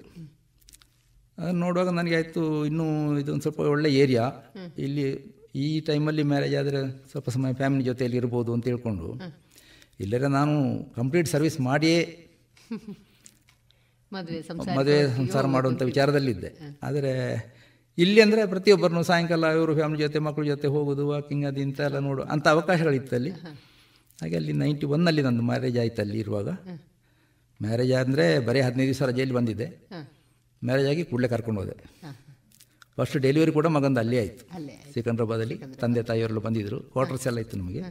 ಯುವಕ ಜೀವನ ಹಾಗೆ ಆಯಿತು. ಮಗಳು ನಾನು ರಿಟೈರ್ಮೆಂಟ್ ಆದ ನಂತರನೇ ಡೆಲಿವರಿ ಆಯಿತು. 97 ಜುಲೈಲಿ ನಾನು ಬಂದೆ, ಅವಳದು ಅಕ್ಟೋಬರ್ ಡೆಲಿವರಿ. ಸರ್ವಿಸ್ ಆ ನಂತರದಲ್ಲಿ ನಿಮ್ಮ ಜೀವನದ ವ್ಯವಸ್ಥೆಗಳನ್ನು ಯಾವ ರೀತಿ ನೀವು ಮಾಡಿದ್ರಿ? ಸರ್ವಿಸ್ ಬಂದ ನಂತರ ಹಾಗಂದರೆ ನಾನು ಹೇಳಿದ್ದೆ, ಫಸ್ಟ್ ನಮ್ಮ ಅಣ್ಣ ಇದ್ದಿದ್ದು ಫಸ್ಟ್ ದೊಡ್ಡವನು, ಅವನು ಒಂದು ಆಯಿತು, ಡಿಗ್ರಿ ಆಯಿತು. ಆ ಟೈಮಲ್ಲಿ ಅವನಿದ್ದರೂ ಕೂಡ, ಅವನು ಬರ್ತಾಗಿ 47ಲ್ಲಿ ಆಗಿದ್ರು ಕೂಡ ಎಜುಕೇಷನ್ ಒಳ್ಳೆ ಮಾಡಿದ್ದವನು. ಅವನು ಹೊರಗೆ ಇದ್ದಾನೆ. ನೆಕ್ಸ್ಟ್ 5 ಜನ ಅಕ್ಕಂದಿರೋದು, ಇವ್ರದ್ದೆಲ್ಲ ಮದುವೆ ಇದ್ದು ಎಲ್ಲ ತಂದೆಯವರು ಮಾಡಿದರು. ಆಗೆಲ್ಲ ನಾನು ಸರ್ವಿಸಲ್ಲೇ ಇದ್ದೆ. ಆನಂತರ ಮನೆಗೆ ಬಂದಾಗ ನನಗೆ ಸ್ವಲ್ಪ ತಾಯಿ ಹೇಳಿದರು, ತಾಯಿ ತಂದೆ ಎಲ್ಲ ಇದ್ದರು. ಸ್ವಲ್ಪ ಮನೆ ಕಡೆ ನೋಡಿಕೊಳ್ಬೇಕು ಅಂತೇಳಿ, ಮನೆ ಜವಾಬ್ದಾರಿ ಸ್ವಲ್ಪ ನೋಡಬೇಕು ಅಂತ ತಾಯಿ ಹೇಳ್ತಾಯಿದ್ರು. ಆದರೆ ತಂದೆಯವರಿಗೆ ಏನು ಹೇಳ್ತಾ ಇರಲಿಲ್ಲ ಹಾಗೆ ನೋಡಿಕೊ ಅಂತೇಳಿ. ಹಾಗೆ ನಾನು ಮತ್ತೆ ಇಲ್ಲಿ ಮಂಗಳೂರಲ್ಲಿ ಬಂದು ನಮ್ಮ ಇದರಲ್ಲಿ ಮಿಲಿಟ್ರಿ ಡಿಫೆನ್ಸ್ ಎಂಪ್ಲಾಯ್ಮೆಂಟ್ ರಿಜಿಸ್ಟ್ರೇಷನ್ ಎಲ್ಲ ಕೊಟ್ಟೆ. ನಂತರ ನನಗೆ 98 ಮಾರ್ಚಲ್ಲಿ ಬ್ಯಾಂಕಿದ್ದು ರಿಕ್ರೂಟ್ಮೆಂಟ್ ಬಂತು. ಎಸ್, ಅದರಲ್ಲಿ ನಮಗೆ ಆರ್ಮಡ್ ಗಾರ್ಡ್ ಆಗಿ, ಫಸ್ಟ್ ಸೆಕ್ಯೂರಿಟಿ ಆರ್ಮಡ್ ಗಾರ್ಡ್ ಆಗಿ, ಅದು ಕೆನರಾ ಬ್ಯಾಂಕಿದ್ದು ಬಂತು, ಕಾರ್ಪೊರೇಷನ್ ಬ್ಯಾಂಕಿದ್ದು ಬಂತು, ಸ್ಟೇಟ್ ಬ್ಯಾಂಕ್ ಆಫ್ ಇಂಡಿಯಾದ್ದು ಬಂತು. ಒಂದೇ ವಾರದಲ್ಲಿ 3 ಅಪಾಯಿಂಟ್ಮೆಂಟ್ ಆರ್ಡರ್ ಬಂತು. 3 ಇಂಟರ್ವ್ಯೂ ಪಾಸ್ ಮಾಡಿದೆ ನಾನು. ನನಗೆ ಮತ್ತೆ ಮನೆಯಲ್ಲಿ ಊರಲ್ಲಿ ಎಲ್ಲರನ್ನೂ ಕೇಳುವಾಗ ನೀನು ಹೇಳಿದರು, ನೀನು ಈಗ ಸರ್ವಿಸ್ ಮುಗಿಸಿ ಬಂದದಷ್ಟೇ. ಕಾರ್ಪೊರೇಷನ್ ಬ್ಯಾಂಕ್ ಕೂಡ ಮಂಗಳೂರಲ್ಲಿ ಇದ್ದಾಗ, ಇದು ಕೆನರಾ ಬ್ಯಾಂಕ್ ಕೂಡ ಮಂಗಳೂರಲ್ಲಿ ಇತ್ತು ಹೆಡ್ ಆಫೀಸ್. SBI ಮಾತ್ರ CR ಪಟ್ಟಣದಲ್ಲಿತ್ತು, ಚನ್ನರಾಯಪಟ್ಟಣ. ಅಲ್ಲಿಗೆ ಹೋಗೋದು ಬೇಡ, ನೀನು ಮಂಗಳೂರಲ್ಲೇ ಸರ್ವಿಸ್ ಮಾಡು ಅಂತೇಳಿ ಇದಕ್ಕೆ ನಾನು ಕೆನರಾ ಬ್ಯಾಂಕಿಗೆ ಜಾಯ್ನ್ ಆದೆ 98 ಮಾರ್ಚ್ ಜಾಯ್ನ್ ಆದೆ. ಮಾರ್ಚ್ ಕೆನರಾ ಬ್ಯಾಂಕ್ ಜಾಯ್ನಿಂಗ್ ಆಗಿ ಅಂದರೆ ಅಲ್ಲಿ ಸೆಕ್ಯೂರಿಟಿ ಗಾರ್ಡ್ ಅಂದರೆ ಫಸ್ಟಿಗೆ ಗನ್ಮ್ಯಾನ್ ಆಗಿ, ಇಲ್ಲಿ ಬಂದ ಕೂಡಲೇ ಕೂಡ ಇವರು ಫಾರ್ಮಾಲಿಟಿ ಬ್ಯಾಂಕಿಂದ ಟ್ರೈನಿಂಗ್ ಎಲ್ಲ ಮಾಡ್ತಾರೆ. ಮತ್ತು ಗನ್ಮ್ಯಾನ್ ಆಗಿ ಇದ್ದ ತಕ್ಷಣ ತುಂಬ ಸಲ ನಾನು ಕ್ಲರಿಕಲ್ಗೆ ಟ್ರೈ ಮಾಡ್ತಾ ಇದ್ದೆ. ಅಂದರೆ ಡಿಫೆನ್ಸಲ್ಲಿರೋ ಕೂಡ ನನಗೆ ಕೆಲವು ಡಿಸ್ಪ್ಯಾಚ್ ಇದೆಲ್ಲ ಮಾಡಿ ಪರಿಚಯ ಇದ್ದ ಕಾರಣ ಇದನ್ನು ಸ್ವಲ್ಪ ಮಾಡಬೇಕು ಅಂತ ಆಗ್ತಾಯಿತ್ತು ನನಗೆ. ಅಂದರೆ ಬಾಕಿ ಎಲ್ಲ ಸ್ಟಾಫ್, ನಾವು ಈಗ ಹೋಗ್ತಾ ಇರುವಾಗ ಬಾಕಿ ಎಲ್ಲ ಸ್ಟಾಫ್ ಆಫೀಸಲ್ಲಿ ಕೆಲಸ ಮಾಡ್ತಿದ್ದಾರೆ, ನಾವು ಮಾಡಬೇಕು ಅಂತ. ಆದ್ರೂ ಕೂಡ 10 ಎಷ್ಟೋ ವರ್ಷಗಳಾದರೂ ಟೆಸ್ಟ್ ಪಾಸ್ ಆದರೂ 5 ಸಲ ಪಾಸ್ ಆಗಿದ್ದೇನೆ. ಆದರೆ ಆಗಿನ ಬ್ಯಾಂಕಿನ ಮ್ಯಾನೇಜ್ಮೆಂಟ್ ವ್ಯವಸ್ಥೆ ಏನಾಯ್ತ ಗೊತ್ತಿಲ್ಲ, ಅಂತೂ ನಮಗೆ ಆಗಲೇ ಇಲ್ಲ. ಲಾಸ್ಟ್ಗೆ ನನ್ನ ಸರ್ವೀಸ್ ಒಂದು 7 ವರ್ಷ ಉಂಟು ಅಂತಾಗುವಾಗ ನನಗೊಂದು ಪ್ರಮೋಷನ್ ಸಿಕ್ತು. 21 ವರ್ಷದವರೆಗೆ ಯಾವುದೇ ಸೆಕ್ಯೂರಿಟಿಯವರಿಗೆ ನಮ್ಮ ಕೆನರಾ ಬ್ಯಾಂಕ್ ಮ್ಯಾಂಗ್ಳೂರು ಸರ್ಕಲಲ್ಲಿ ಪ್ರಮೋಷನ್ ಕೊಡಲಿಲ್ಲ. 21 ವರ್ಷ ಮೊದಲೊಂದು ಒಬ್ಬರಿಗೆ ಕೊಟ್ಟಿದ್ರಂತೆ. ಆ ಟೈಮ್ಗೆ ನನಗೊಂದು ಪೋಸ್ಟಿಂಗ್ ಇದು ಪ್ರಮೋಷನ್ ಆಯಿತು. ಪ್ರಮೋಷನ್ ಆಗಿ ಪುತ್ತೂರು, ನಾನು ಗನ್ಮ್ಯಾನ್ ಆಗಿ ಪುತ್ತೂರಲ್ಲಿ ಕೂಡ ಇದ್ದೆ ಸ್ವಲ್ಪ ಸಮಯ, ಇಲ್ಲಿ ಮೇನ್ ಬ್ರಾಂಚಲ್ಲಿ. ಹೌದು, ಪ್ರಮೋಷನ್ ಆಗಿ ನನಗೆ ಸಂಪಾಜೆ ಕಳಿಸಿದರು, ಸಂಪಾಜೆ ಬ್ರಾಂಚ್. ಹಾಗೆ ಸಂಪಾಜೆ ಬ್ರಾಂಚಲ್ಲಿ ಸರ್ವಿಸ್ ಮಾಡಿದೆ. ನಂತರ ಅಲ್ಲಿಂದ ಟ್ರಾನ್ಸ್ಫರ್ ಆಗಿ ಎಣ್ಮೂರು ಕಳಿಸಿದರು, ನಿಂತಿಗಲ್ ಹತ್ರ ಒಂದು ಕೆನರಾ ಬ್ಯಾಂಕ್ ಇದೆ, ಅಲ್ಲಿಗೆ ಕಳಿಸಿದರು. ಅಲ್ಲಿರುವಾಗ ಮೊನ್ನೆ 2021ರಲ್ಲಿ ರಿಟೈರ್ಮೆಂಟ್ ಆಯಿತು. ಈಗ ತಾವು ಯಾವ ರೀತಿ ರಿಟೈರ್ಮೆಂಟ್ ಆದ ನಂತರ ಅಂತೂ ಸ್ವಲ್ಪ ಮನೆಯಲ್ಲಿ ಯಾವುದೇ ಕಾರ್ಯ, ಮನೆಯಲ್ಲಿ ಅಂದರೆ ಸಾಮಾಜಿಕ ಚಟುವಟಿಕೆ, ಮನೆಯಲ್ಲಿ ಊರಿದ್ದೇನಾದರೂ ಭಜನಾ ಮಂದಿರ ಕಾರ್ಯಕ್ರಮಗಳು, ಮತ್ತು ಹೀಗೆ ಕೆಲವು ರಾಜಕೀಯವಾಗಿ ಕೂಡ ಸೇರಿಕೊಳ್ತೇನೆ. ಅಂತೂ ಇತ್ತೀಚೆಗೆ ಅಂತೂ ತುಂಬ ಅದು ಆಸಕ್ತಿ ಉಂಟು ಮತ್ತು ಅಗತ್ಯ ಕೂಡ ಉಂಟು ಅಂತ ಕಾಣ್ತದೆ. ಇಲ್ಲದ್ರೆ ನಾವು ಬರೀ ಒಂದು ಮೂಲೆಯಲ್ಲಿ ಕೂತ್ಕೊಳ್ಬೇಕು ಅಂತ ಕಾಣ್ತದೆ. ಈಗ ರಾಜಕೀಯವಾಗಿ ಕೂಡ ಇದ್ದರೆ ಅದರ ಆಸಕ್ತಿ, ಯಾಕೆಂದರೆ ಅದರ ಅಗತ್ಯ ಕೂಡ ಇದೆ. ಯಾವುದೊಂದು ಕಾರ್ಯ ಬೇಕಾದರೆ ಈಗ ರಾಜಕೀಯದಲ್ಲೇ ಎಲ್ಲ ನಡೀತಾ ಉಂಟು. ಖುಷಿ ಆಯಿತು ಸರ್ ತಮ್ಮೊಟ್ಟಿಗೆ ಒಂದಷ್ಟು ವಿಚಾರಗಳನ್ನು ಮಾತಾಡಿ. ಕೊನೆಯದಾಗಿ ನಮ್ಮ ಈ ಯುವ ಪೀಳಿಗೆಗೆ ನಿಮ್ಮ ಒಂದು ಜೀವನದ ಅನುಭವದ ಆಧಾರದಲ್ಲಿ ಅವರಿಗೆ ಏನನ್ನ ನೀವು ಸಂದೇಶ ಕೊಡ್ತೀರಿ ಸರ್? ನಮ್ಮ ಜೀವನದ ಅನುಭವದಲ್ಲಿ ಅಂತ ಹೇಳಬೇಕಾದ್ರೆ ನಾನು ಮೊದಲೇ ಹೇಳಿದಾಗೆ, ಅದು ನನಗೆ ಅಪ್ಪ ಅಮ್ಮನ ಜೊತೆ ಎಷ್ಟೋ ಪ್ರೀತಿ ಇರಲಿ ಮನೆಯಲ್ಲಿ, ಅಂದರೆ ತುಂಬ ಆಗೇನು ಕಷ್ಟ ಅಂತ ಇರಲಿಲ್ಲ. ಅಂತೂ ತುಂಬ ಜನ ಮಕ್ಕಳು ಇದ್ದದರಲ್ಲೇ ನಾವು ಜೀವನ ಮಾಡ್ತಾ ಇದ್ದೆವು. ಆದರೂ ಕೂಡ ಇಂಥ ಒಂದು ಮನಸ್ಸು ಇದ್ದ ಕಾರಣ ನಾನು ಈಗ ಅಲ್ಲಿ ನಮ್ಮ ಅಪ್ಪ ಮಾಡಿಕೊಟ್ಟ ಜಾಗದಲ್ಲಿ ನನಗೆ ಬೇರೆ ಏನೇ ರೆಕಾರ್ಡ್ ಮಾಡಿಕೊಟ್ಟಿದ್ದಾರೆ ಎಲ್ಲ ಇದೆ. ಆದರೆ ನಾನು ಅಲ್ಲಿ ಸರ್ವೀಸ್ ಅಲ್ಲಿ ನಾನೀಗ ಅಲ್ಲಿ ಕೆಲಸ ಮಾಡ್ತೀನಿ ಅಂತಲ್ಲದೆ ಯಾವುದೇ ಫಲವನ್ನು ನಾನು ಇಷ್ಟೊಳಗೆ ಅಲ್ಲಿಂದ ಪ್ರತಿಫಲ ತಗೊಳ್ತಾ ಇಲ್ಲ. ಯಾಕೆಂದರೆ ಈ ಮಧ್ಯದಲ್ಲಿ ಅಲ್ಲಿ ತಮ್ಮ ನೋಡ್ತಾ ಇದ್ದ, ಇತ್ತೀಚಿನವರೆಗೆ ಅವನು ನೋಡ್ತಾನೆ ಇದ್ದ, ಈಗ ಅವನೇ ನೋಡ್ತಾ ಇದ್ದಾನೆ. ನಾನು ಇಲ್ಲಿ ಸ್ವಲ್ಪ ಫ್ರೀ ಇದ್ದ ಕಾರಣ ಈಗ ಅಲ್ಲಿ ಹೋಗ್ತಾ ಇದ್ದೇನೆ. ಇನ್ನು ಮತ್ತೆ ನೋಡಬೇಕು ಯಾವ ರೀತಿ ಆಗ್ತದೆ ಅಂತೇಳಿ. ಆದರೆ ಈ ನೀವು ಹೇಳಿದಾಗೆ ನನಗೆ ಈ ಮಿಲಿಟ್ರಿ ಸೇರಿದ ನಂತರ ನನಗೆ ಬ್ಯಾಂಕಲ್ಲಿ ಜಾಬ್ ಆಯಿತು. ಬ್ಯಾಂಕಿಗೆ ಜಾಬ್ ಆಗಿ ಈಗ ದೇವರದೆಯಿಂದ ಮಿಲಿಟ್ರಿದು ಪೆನ್ಷನ್ ಬರ್ತಾ ಉಂಟು, ಬ್ಯಾಂಕಿದ್ದು ಬರ್ತಾ ಉಂಟು. ಅನುಭವ ಹೇಳಬೇಕಂದ್ರೆ ನಾವು ಕಷ್ಟಪಟ್ಟು ದುಡಿದ್ರೆ ಅದರ ಪ್ರತಿಫಲ ಖಂಡಿತ ಉಂಟು. ನಾನು ಮೊದಲೇ ಹೇಳಿದಾಗೆ ಟ್ರೈನಿಂಗಲ್ಲಿ ಒಮ್ಮೆ ಪೆನ್ಸ್ ಹಾರಿ ಹೋಗುವಂತ ಯೋಚನೆ ಮಾಡಿದ್ದೆ. ಅದು ನನ್ನ ತಾಯಿಯ ನೆನಪಾಗಿ ಭಾರತ ಮಾತೆ ಸೇವೆ ನನ್ನನ್ನು ಇಲ್ಲಿ ಉಳಿಸಿಕೊಂಡದ್ದು ನನ್ನದೊಂದು ಯೋಗ. ಅಂದರೆ ಈಗ ಇಲ್ಲಿವರೆಗೆ ನನ್ನಷ್ಟಕ್ಕೆ ನಮ್ಮ ಯಾವುದೇ ಯಾರ ಸಹಾಯವೂ ಇಲ್ಲದೆ ಜೀವನವನ್ನು ನಡೆಸ್ತಾ ಹೆಂಡತಿ ಮಕ್ಕಳನ್ನು ತಕ್ಕ ಮಟ್ಟಿಗೆ ಆಡಂಬರ ಇಲ್ಲ ಇದ್ದರು ತಕ್ಕ ಮಟ್ಟಿಗೆ ಜೀವನ ಮಾಡುವಂಥ ಒಂದು ಸಾಮರ್ಥ್ಯವನ್ನು ಈ ಭಾರತೀಯ ಸೇನೆ ನನಗೆ ಕೊಟ್ಟಿದೆ. ಆದ್ದರಿಂದ ಈಗಿನ ಸಮಾಜಕ್ಕೆ ನಾನು ಹೇಳುವುದಿದ್ರೆ ಬರೀ ಮಿಲಿಟ್ರಿ ಅಂತಲ್ಲ, ಅಂತೂ ಯಾವ ರೀತಿಯಾದರೂ ಅಂದರೆ ಸಣ್ಣ ವಯಸ್ಸಲ್ಲೇ ಅವರು ಡಿಸಿಪ್ಲಿನ್ ಆಗಿ ಹೋಗ್ಬೇಕಂದರೆ ಮಿಲಿಟ್ರಿ ಈ ರೀತಿಯೊಂದು ಸುರಕ್ಷಾ ಪಡೆಗಳಿಗೆ ಸೇರಿಕೊಂಡ್ರೆ ಜೀವನವು ಕೂಡ ಅವ್ರದ್ದು ಶಿಸ್ತಿರಲ್ಲೇ ನಡೀತದೆ. ಶಿಸ್ತು ಮುಖ್ಯ. ನಿಜವಾಗಿ ಶಿಸ್ತು ಇಲ್ಲದಿದ್ದರೆ ಅದು ಹೇಗಾದರೂ ಆಗ್ತದೆ ಅಂತಿದ್ರೆ ನಮ್ಮ ಲೈಫು ಕೂಡ ಹೇಗಾದರೂ ಹೋಗ್ತದೆ. ಸರ್, ನಿಮ್ಮ ಈ 17 ವರ್ಷದ ಒಟ್ಟು ಈ ಸರ್ವಿಸ್ನಲ್ಲಿ ನಿಮಗೆ ಸಂದಂತಹ ಗೌರವ ಪುರಸ್ಕಾರಗಳಿರಬಹುದು ಅಥವಾ ಒಂದು ನಿಮ್ಮ ಸೇವೆಯನ್ನು ಗುರುತಿಸಿಕೊಟ್ಟಂತಹ ಪ್ರಶಸ್ತಿಗಳಿರಬಹುದು, ಇದನ್ನ ನಮ್ಮ ಜೊತೆ ಹಂಚಿಕೊಳ್ಳೋದಿದ್ರೆ ಸರ್? ಸೇವಾ ಪುರಸ್ಕಾರ ಅಂದರೆ ಮಿಲಿಟರಿಯಲ್ಲಿ ಸರ್ವಿಸ್ ಮಾಡುವಾಗ ಪುರಸ್ಕಾರ ಅಂತ ಹೇಳುವಂಥ ಕಡಿಮೆ, ಆದರೆ ಅದನ್ನು ಒಂದು ರೀತಿಯಲ್ಲಿ ಯಾವುದಾದ್ರು ಒಂದು ಮೆಡಲ್ಗಳ ಗೌರವವನ್ನು ಕೊಟ್ಟು ಮಾಡ್ತಾರೆ. ಹಾಗೆ 9 years ಲಾಂಗ್ ಸರ್ವಿಸ್ ಆಗುವಾಗ ದೋಷಮುಕ್ತ ಸೇವೆಯಲ್ಲಿ 9 ವರ್ಷ ಮಾಡಿರೋದಾಗ ಅವನಿಗೊಂದು ಲಾಂಗ್ ಸರ್ವಿಸ್ ಮೆಡಲ್ ಅಂತ ಕೊಡ್ತಾರೆ.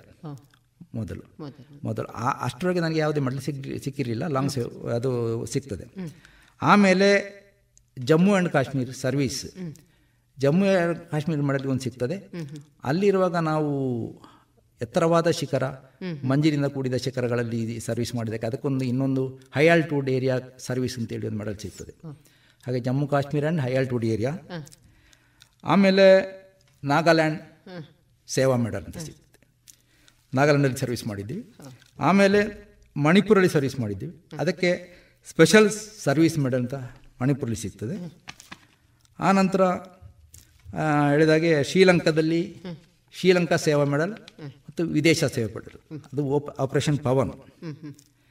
ಹಾಗೆ ವಾರ ಸರ್ವಿಸ್ ಶೋವಿಂಗ್ ಆಪರೇಷನಲ್ಲಿ, ಅದು ನಾನು ಆಗೊಮ್ಮೆ ಹೇಳಿದ್ದೆ ನಿಮ್ಮ ಹತ್ರ, ಅದರಲ್ಲಿ ಫಸ್ಟ್ ಆಪರೇಷನ್ JNK, ಅದು ಜಮ್ಮು ಕಾಶ್ಮೀರ ಬಾರ್ಡರ್ ಏರಿಯಾದಲ್ಲಿ ನಡೀತದೆ, ಆಪರೇಷನ್ JNK. ಆಮೇಲೆ entered operation battle axe Mizo hills, ಇದು ಮಿಜೋರಾಂನಲ್ಲಿ ನಡೀತದೆ. ಮಿಜೋರಾಂ ಸರ್ವಿಸ್ ಮಾಡುವಾಗ ಅಲ್ಲಿ ಅದು ಆಪರೇಷನ್ ಅದು ನಡೀತದೆ. ಆಮೇಲೆ ಆಪರೇಷನ್ ಆರ್ಕಿಡ್ ಅಂತೇಳಿ ಸಿಕ್ಕಿಂನಲ್ಲಿ. ಆಮೇಲೆ ಆಪರೇಷನ್ ಹಿಫಾಜತ್ ರಾಜಸ್ಥಾನದಲ್ಲಿ, ಹಿಫಾಜತ್ ಆಪರೇಷನ್ ದೊಡ್ಡ ಆಪರೇಷನ್, ಅಲ್ಲಿ ಅದನ್ನು ಹಾಗೆ ಹೇಳಿದ್ದೆ ನಾನು. ಏರ್ಫೋರ್ಸ್ ಮತ್ತು ಆರ್ಮಿ ಎರಡೂ ಸೇರಿಕೊಂಡು ದೊಡ್ಡ ಎಕ್ಸರ್ಸೈಸ್ ಅದು ಮಾಡುವಂಥ ಒಂದು ಅನುಭವ, ಅದು ವಾರಿನಷ್ಟೇ ಅನುಭವ ಬರ್ತದೆ. ಅದೇ ರೀತಿ ಕೂಡ ಅದರಲ್ಲಿ ಆ ಎಕ್ಸಸೈಸ್ ಆಗ್ತಾ ನಮ್ಮ ಟ್ರೈನಿಂಗ್ ಆಗ್ತಿರುವಾಗ ಕೆಲವರು ಮಿಸ್ಸಿಂಗ್ ಆಗೋದು, ಕೆಲವು ಮೆಟಾಲಿಯನ್ ಎಲ್ಲೆಲ್ಲಿ ಹೋಗೋದು, ಈ ರೀತಿ ಮಿಸ್ಸಿಂಗ್ ಆಗಿ ವಾರಗಟ್ಟಲೆ ಮಿಸ್ಸಿಂಗ್ ಆಗಿದ್ದು ಉಂಟು. ಅದು ಹಿಫಾಜತ್ ರಾಜಸ್ಥಾನದಲ್ಲಿ. ಆಮೇಲೆ OP ಪವನ್ ಶ್ರೀಲಂಕಾದಲ್ಲಿ. ಆಮೇಲೆ ಇನ್ನೊಂದು ತುಂಬ ಖುಷಿ ಕೊಟ್ಟದಂದರೆ, ನನಗೆ ಆರ್ಮಿಯಲ್ಲಿ ಒಂದು ಯೂನಿಫಾರ್ಮ್ ಹಾಕಿ, ಡಿಸಿಪ್ಲಿನ್ ಹಾಕಿ, ಒಳ್ಳೆ ಟರ್ನ್ ಓವರ್ ಆಗಿ ಡ್ರೆಸ್ ಹಾಕಿದ್ದಕ್ಕೆ 1983, 1985, 1987 ಕಂಟಿನ್ಯೂಸ್ ಆಗಿ 3 ವರ್ಷ. ಅಂದರೆ 1 ವರ್ಷ ಮಾಡಿ ಇನ್ನೊಂದು ವರ್ಷ ನಮ್ಮ ರೆಜಿಮೆಂಟ್ಲಿ ಕೊಡೋದಿಲ್ಲ, ಯಾಕೆಂದರೆ ಅಲ್ಲಿ ತುಂಬ ಬೇರೆ ರೆಜಿಮೆಂಟ್ಲಿ ಇರ್ತದೆ. ಹಾಗೆ ಒಂದೊಂದು ವರ್ಷ ಗ್ಯಾಪ್ ಇರ್ತದೆ. ಹಾಗೆ 83, 85, 87 ಈ 3 ಪೀರಿಯಡ್ ಆರ್ಮಿ ಪೀರಿಯಡ್ಗಳು ಮತ್ತು ಈ ರಿಪಬ್ಲಿಕ್ ಡೇ ಪೀರಿಯಡ್, ಇದರಲ್ಲಿ ಭಾಗವಹಿಸುವಂಥ ಒಂದು ಅನುಭವ ತುಂಬ ಖುಷಿ. ಅಂದರೆ ಅದು ನಮ್ಮ ಸೇನೆಯ ಅತೀ ದೊಡ್ಡ ಪೀರಿಯಡ್. ಆರ್ಮಿ ಪೀರಿಯಡ್ ನಮ್ಮ ಆರ್ಮಿಗೆ ಮಾತ್ರ ಸಂಬಂಧಪಟ್ಟದ್ದು, republic day period army navy ಏರ್ಫೋರ್ಸ್ಗೆ ಸಂಬಂಧಪಟ್ಟದ್ದು. ಅದರಲ್ಲಿ ರಾಷ್ಟ್ರಪತಿಯವರು ಸೆಲ್ಯೂಟ್ ತಗೊಳ್ತಾರೆ. ಆಗ 83, 85, 87 ಈ 3 ವರ್ಷ ಕೂಡ ಜಾನಿ ಜೈಲ್ ಸಿಂಗ್ ಅವರು ರಾಷ್ಟ್ರಪತಿಯಾಗಿದ್ದರು. ಪ್ರೈಮ್ ಮಿನಿಸ್ಟರ್ 83ಯಲ್ಲಿ ಇಂದಿರಾ ಗಾಂಧಿಯವರಿದ್ದರು. ಆಮೇಲೆ 85, 87ನಲ್ಲಿ ರಾಜೀವ್ ಗಾಂಧಿ ಅವರಿದ್ದರು. ಈ ಪೀರಿಯಡ್ಗಳೆಲ್ಲ ಭಾಗವಹಿಸೋದು ತುಂಬ ಖುಷಿ. ಮತ್ತು ಫೀಲ್ಡ್ ಸರ್ವಿಸಲ್ಲಿ ಕೂಡ ಕೆಲವು ಎಷ್ಟೋ ಕಷ್ಟಗಳಿದ್ದರೂ ಕೂಡ ಕೆಲವು ಸಂದರ್ಭದಲ್ಲಿ ತುಂಬ ಖುಷಿ, ಮನಸ್ಸಿಗೆ ಸಂತೃಪ್ತಿ. ಯಾಕೆಂತೇಳಿದರೆ ತುಂಬ ಹಿಂದುಳಿದ ಪ್ರದೇಶಗಳಿಗೆ ನಾವು ಹೋಗ್ತೇವೆ, ಬಾರ್ಡರ್ ಏರಿಯಾ, ಅಲ್ಲಿ ಕಾಡು ಜನಾಂಗದವರು ಇರ್ತಾರೆ. ನಾನು ಫಸ್ಟ್ ಏಡ್ ಕೋರ್ಸ್ ಎಲ್ಲ ಮಾಡಿದ್ದೆ, ಆರ್ಮಿಯಲ್ಲೇ ಮಾಡಿದ್ದೆ. ಈ ಇದರಲ್ಲಿ ಹಳ್ಳಿಗೆ ಹೋಗುವಾಗ ಫಸ್ಟ್ ಏಡ್ ಕಿಟ್ ತೊಗೊಂಡು ಹೋಗೋದು, ಅವರಿಗೇನಾದ್ರು ಶೀತ, ಜ್ವರ, ಕೆಮ್ಮು ಇಂಥದ್ದು ಸಣ್ಣ ಪುಟ್ಟಗಳಿಗೆಲ್ಲ ಮೆಡಿಸಿನ್ ತೊಗೊಂಡು ಹೋಗ್ತಿದ್ದೆ, ವಾರಕ್ಕೊಮ್ಮೆ ಹೋಗ್ತಿದ್ದೆವು. ಆಗ ಅಲ್ಲಿನ ಜನರು, ಅಲ್ಲಿನ ಮಕ್ಕಳು ನಮ್ಮನ್ನು ಬಹಳ ಒಂದು ಗೌರವದಿಂದ ಇನ್ನು ಡಾಕ್ಟ್ರು ಬಂದರು ಅಂತೇಳಿ, ಇದೆಲ್ಲ ನಮಗೊಂದು ತುಂಬ ಖುಷಿ. ಅಂದರೆ ಅವರ ಪ್ರೀತಿಯಿಂದ ಸಿಗೋದು ನಮಗೊಂದು ಖುಷಿ. ಆಗ ನಮಗೆ ಅವರು ಏನನ್ನ ಹಣ್ಣೆಲ್ಲ ತಗೊಳ್ಳೋದು ಇಂಥದ್ದೆಲ್ಲ ಒಂದು ಅಂದರೆ ಈ ಆರ್ಮಿಯಲ್ಲಿ ಬರೇ ಸೈನ್ಯ ಯುದ್ಧ ಮಾಡೋದು ಅಂತ ಮಾತ್ರ, ಕೆಲವು ಬಾರ್ಡರ್ ಏರಿಯಾಗಳಲ್ಲಿ ಹೋಗುವಾಗ ಅಲ್ಲಿಯ ಜನರ ಮಾನವೀಯತೆಯನ್ನು ಕೂಡ ನಾವು ಅರ್ಥ ಮಾಡಿಕೊಳ್ಬೋದು. ಮತ್ತು ಅವರು ಕೂಡ ನಮಗೆ ತುಂಬ ಸಹಾಯ ಕೂಡ ಮಾಡ್ತಾರೆ. ಅಂತ ಒಂದು ಸಿಗುವ ಅಮೂಲ್ಯವಾದಂಥ ಪ್ರೀತಿಯನ್ನು ಸಿಗುವುದು ನಮ್ಮ ಒಂದು ಪುಣ್ಯ. ಅದು ನಾವು ಮತ್ತೆ ತುಂಬ ಖರ್ಚು ಮಾಡಿಕೊಂಡು ತುಂಬ ಟೂರಿಸ್ಟ್ ಎಲ್ಲ ಹೋಗ್ಬೋದು, ಹೋದರೂ ಕೂಡ ಅಂಥವರಿಗೆಲ್ಲ ಅಲ್ಲಿ ಆ ರೀತಿಯ ಪ್ರೀತಿ ಸಿಗುವುದಿಲ್ಲ. ಅದೆಲ್ಲ ಇದೊಂದು ನಮ್ಮ ಸೇನೆಯಲ್ಲಿ ಸರ್ವಿಸ್ ಮಾಡಿದ್ದಕ್ಕೆ ಒಂದು ಸಾರ್ಥಕ ಅಂತ ಹೇಳ್ಬೋದು. ಹೌದು, ಧರ್ಮದ ಹಾದಿಯಲ್ಲಿ ಯಾರು ನಡೀತಾರೋ ಅವರ ಜೀವನ ಸುಖಕರವಾಗಿ ಯಾವಾಗಲೂ ಇರ್ತದೆ, ಶಾಶ್ವತವಾಗಿರ್ತದೆ ಅಂತ ಹೇಳೋ ಒಂದು ಮಾತಿನೊಂದಿಗೆ ಸರಿ ಕಾರ್ಯಕ್ರಮಕ್ಕೆ ಬಂದು ತಮ್ಮ ಒಂದಷ್ಟು ಅನುಭವಗಳನ್ನು ನಮ್ಮೊಟ್ಟಿಗೆ, ನಮ್ಮ ಶ್ರೋತೃ ಬಾಂಧವರೊಟ್ಟಿಗೆ ಹಂಚಿಕೊಂಡಿದ್ದೀರಿ. ನಿಮಗೆ ತುಂಬು ಹೃದಯದ ಧನ್ಯವಾದ. ಇದುವರೆಗೆ ದೇಶ ರಕ್ಷಣೆ ನಮ್ಮ ಹೊಣೆ 88ನೆಯ ಸರಣಿ ಕಾರ್ಯಕ್ರಮದಲ್ಲಿ ನಿವೃತ್ತ ಯೋಧರಾದಂತಹ ಶ್ರೀಯುತ ಬಾಲಕೃಷ್ಣ ಕನಕಮಜ್ಜಲು ಅವರ ಸೇನಾ ಅನುಭವಗಳ ಮಾತುಕತೆಗಳನ್ನು ಕೇಳಿದಿರಿ. ಇನ್ನು ಮುಂದಿನ ಗುರುವಾರದ ಸಂಚಿಕೆಯಲ್ಲಿ ಹೊಸ ನಿವೃತ್ತ ಯೋಧರ ಅನುಭವದ ಮಾತುಕತೆಗಳೊಂದಿಗೆ ಮತ್ತೆ ಭೇಟಿಯಾಗೋಣ. ದೇಶ ರಕ್ಷಣೆ ನಮ್ಮ ಹೊಣೆ ಈ ಸರಣಿ ಕಾರ್ಯಕ್ರಮದಲ್ಲಿ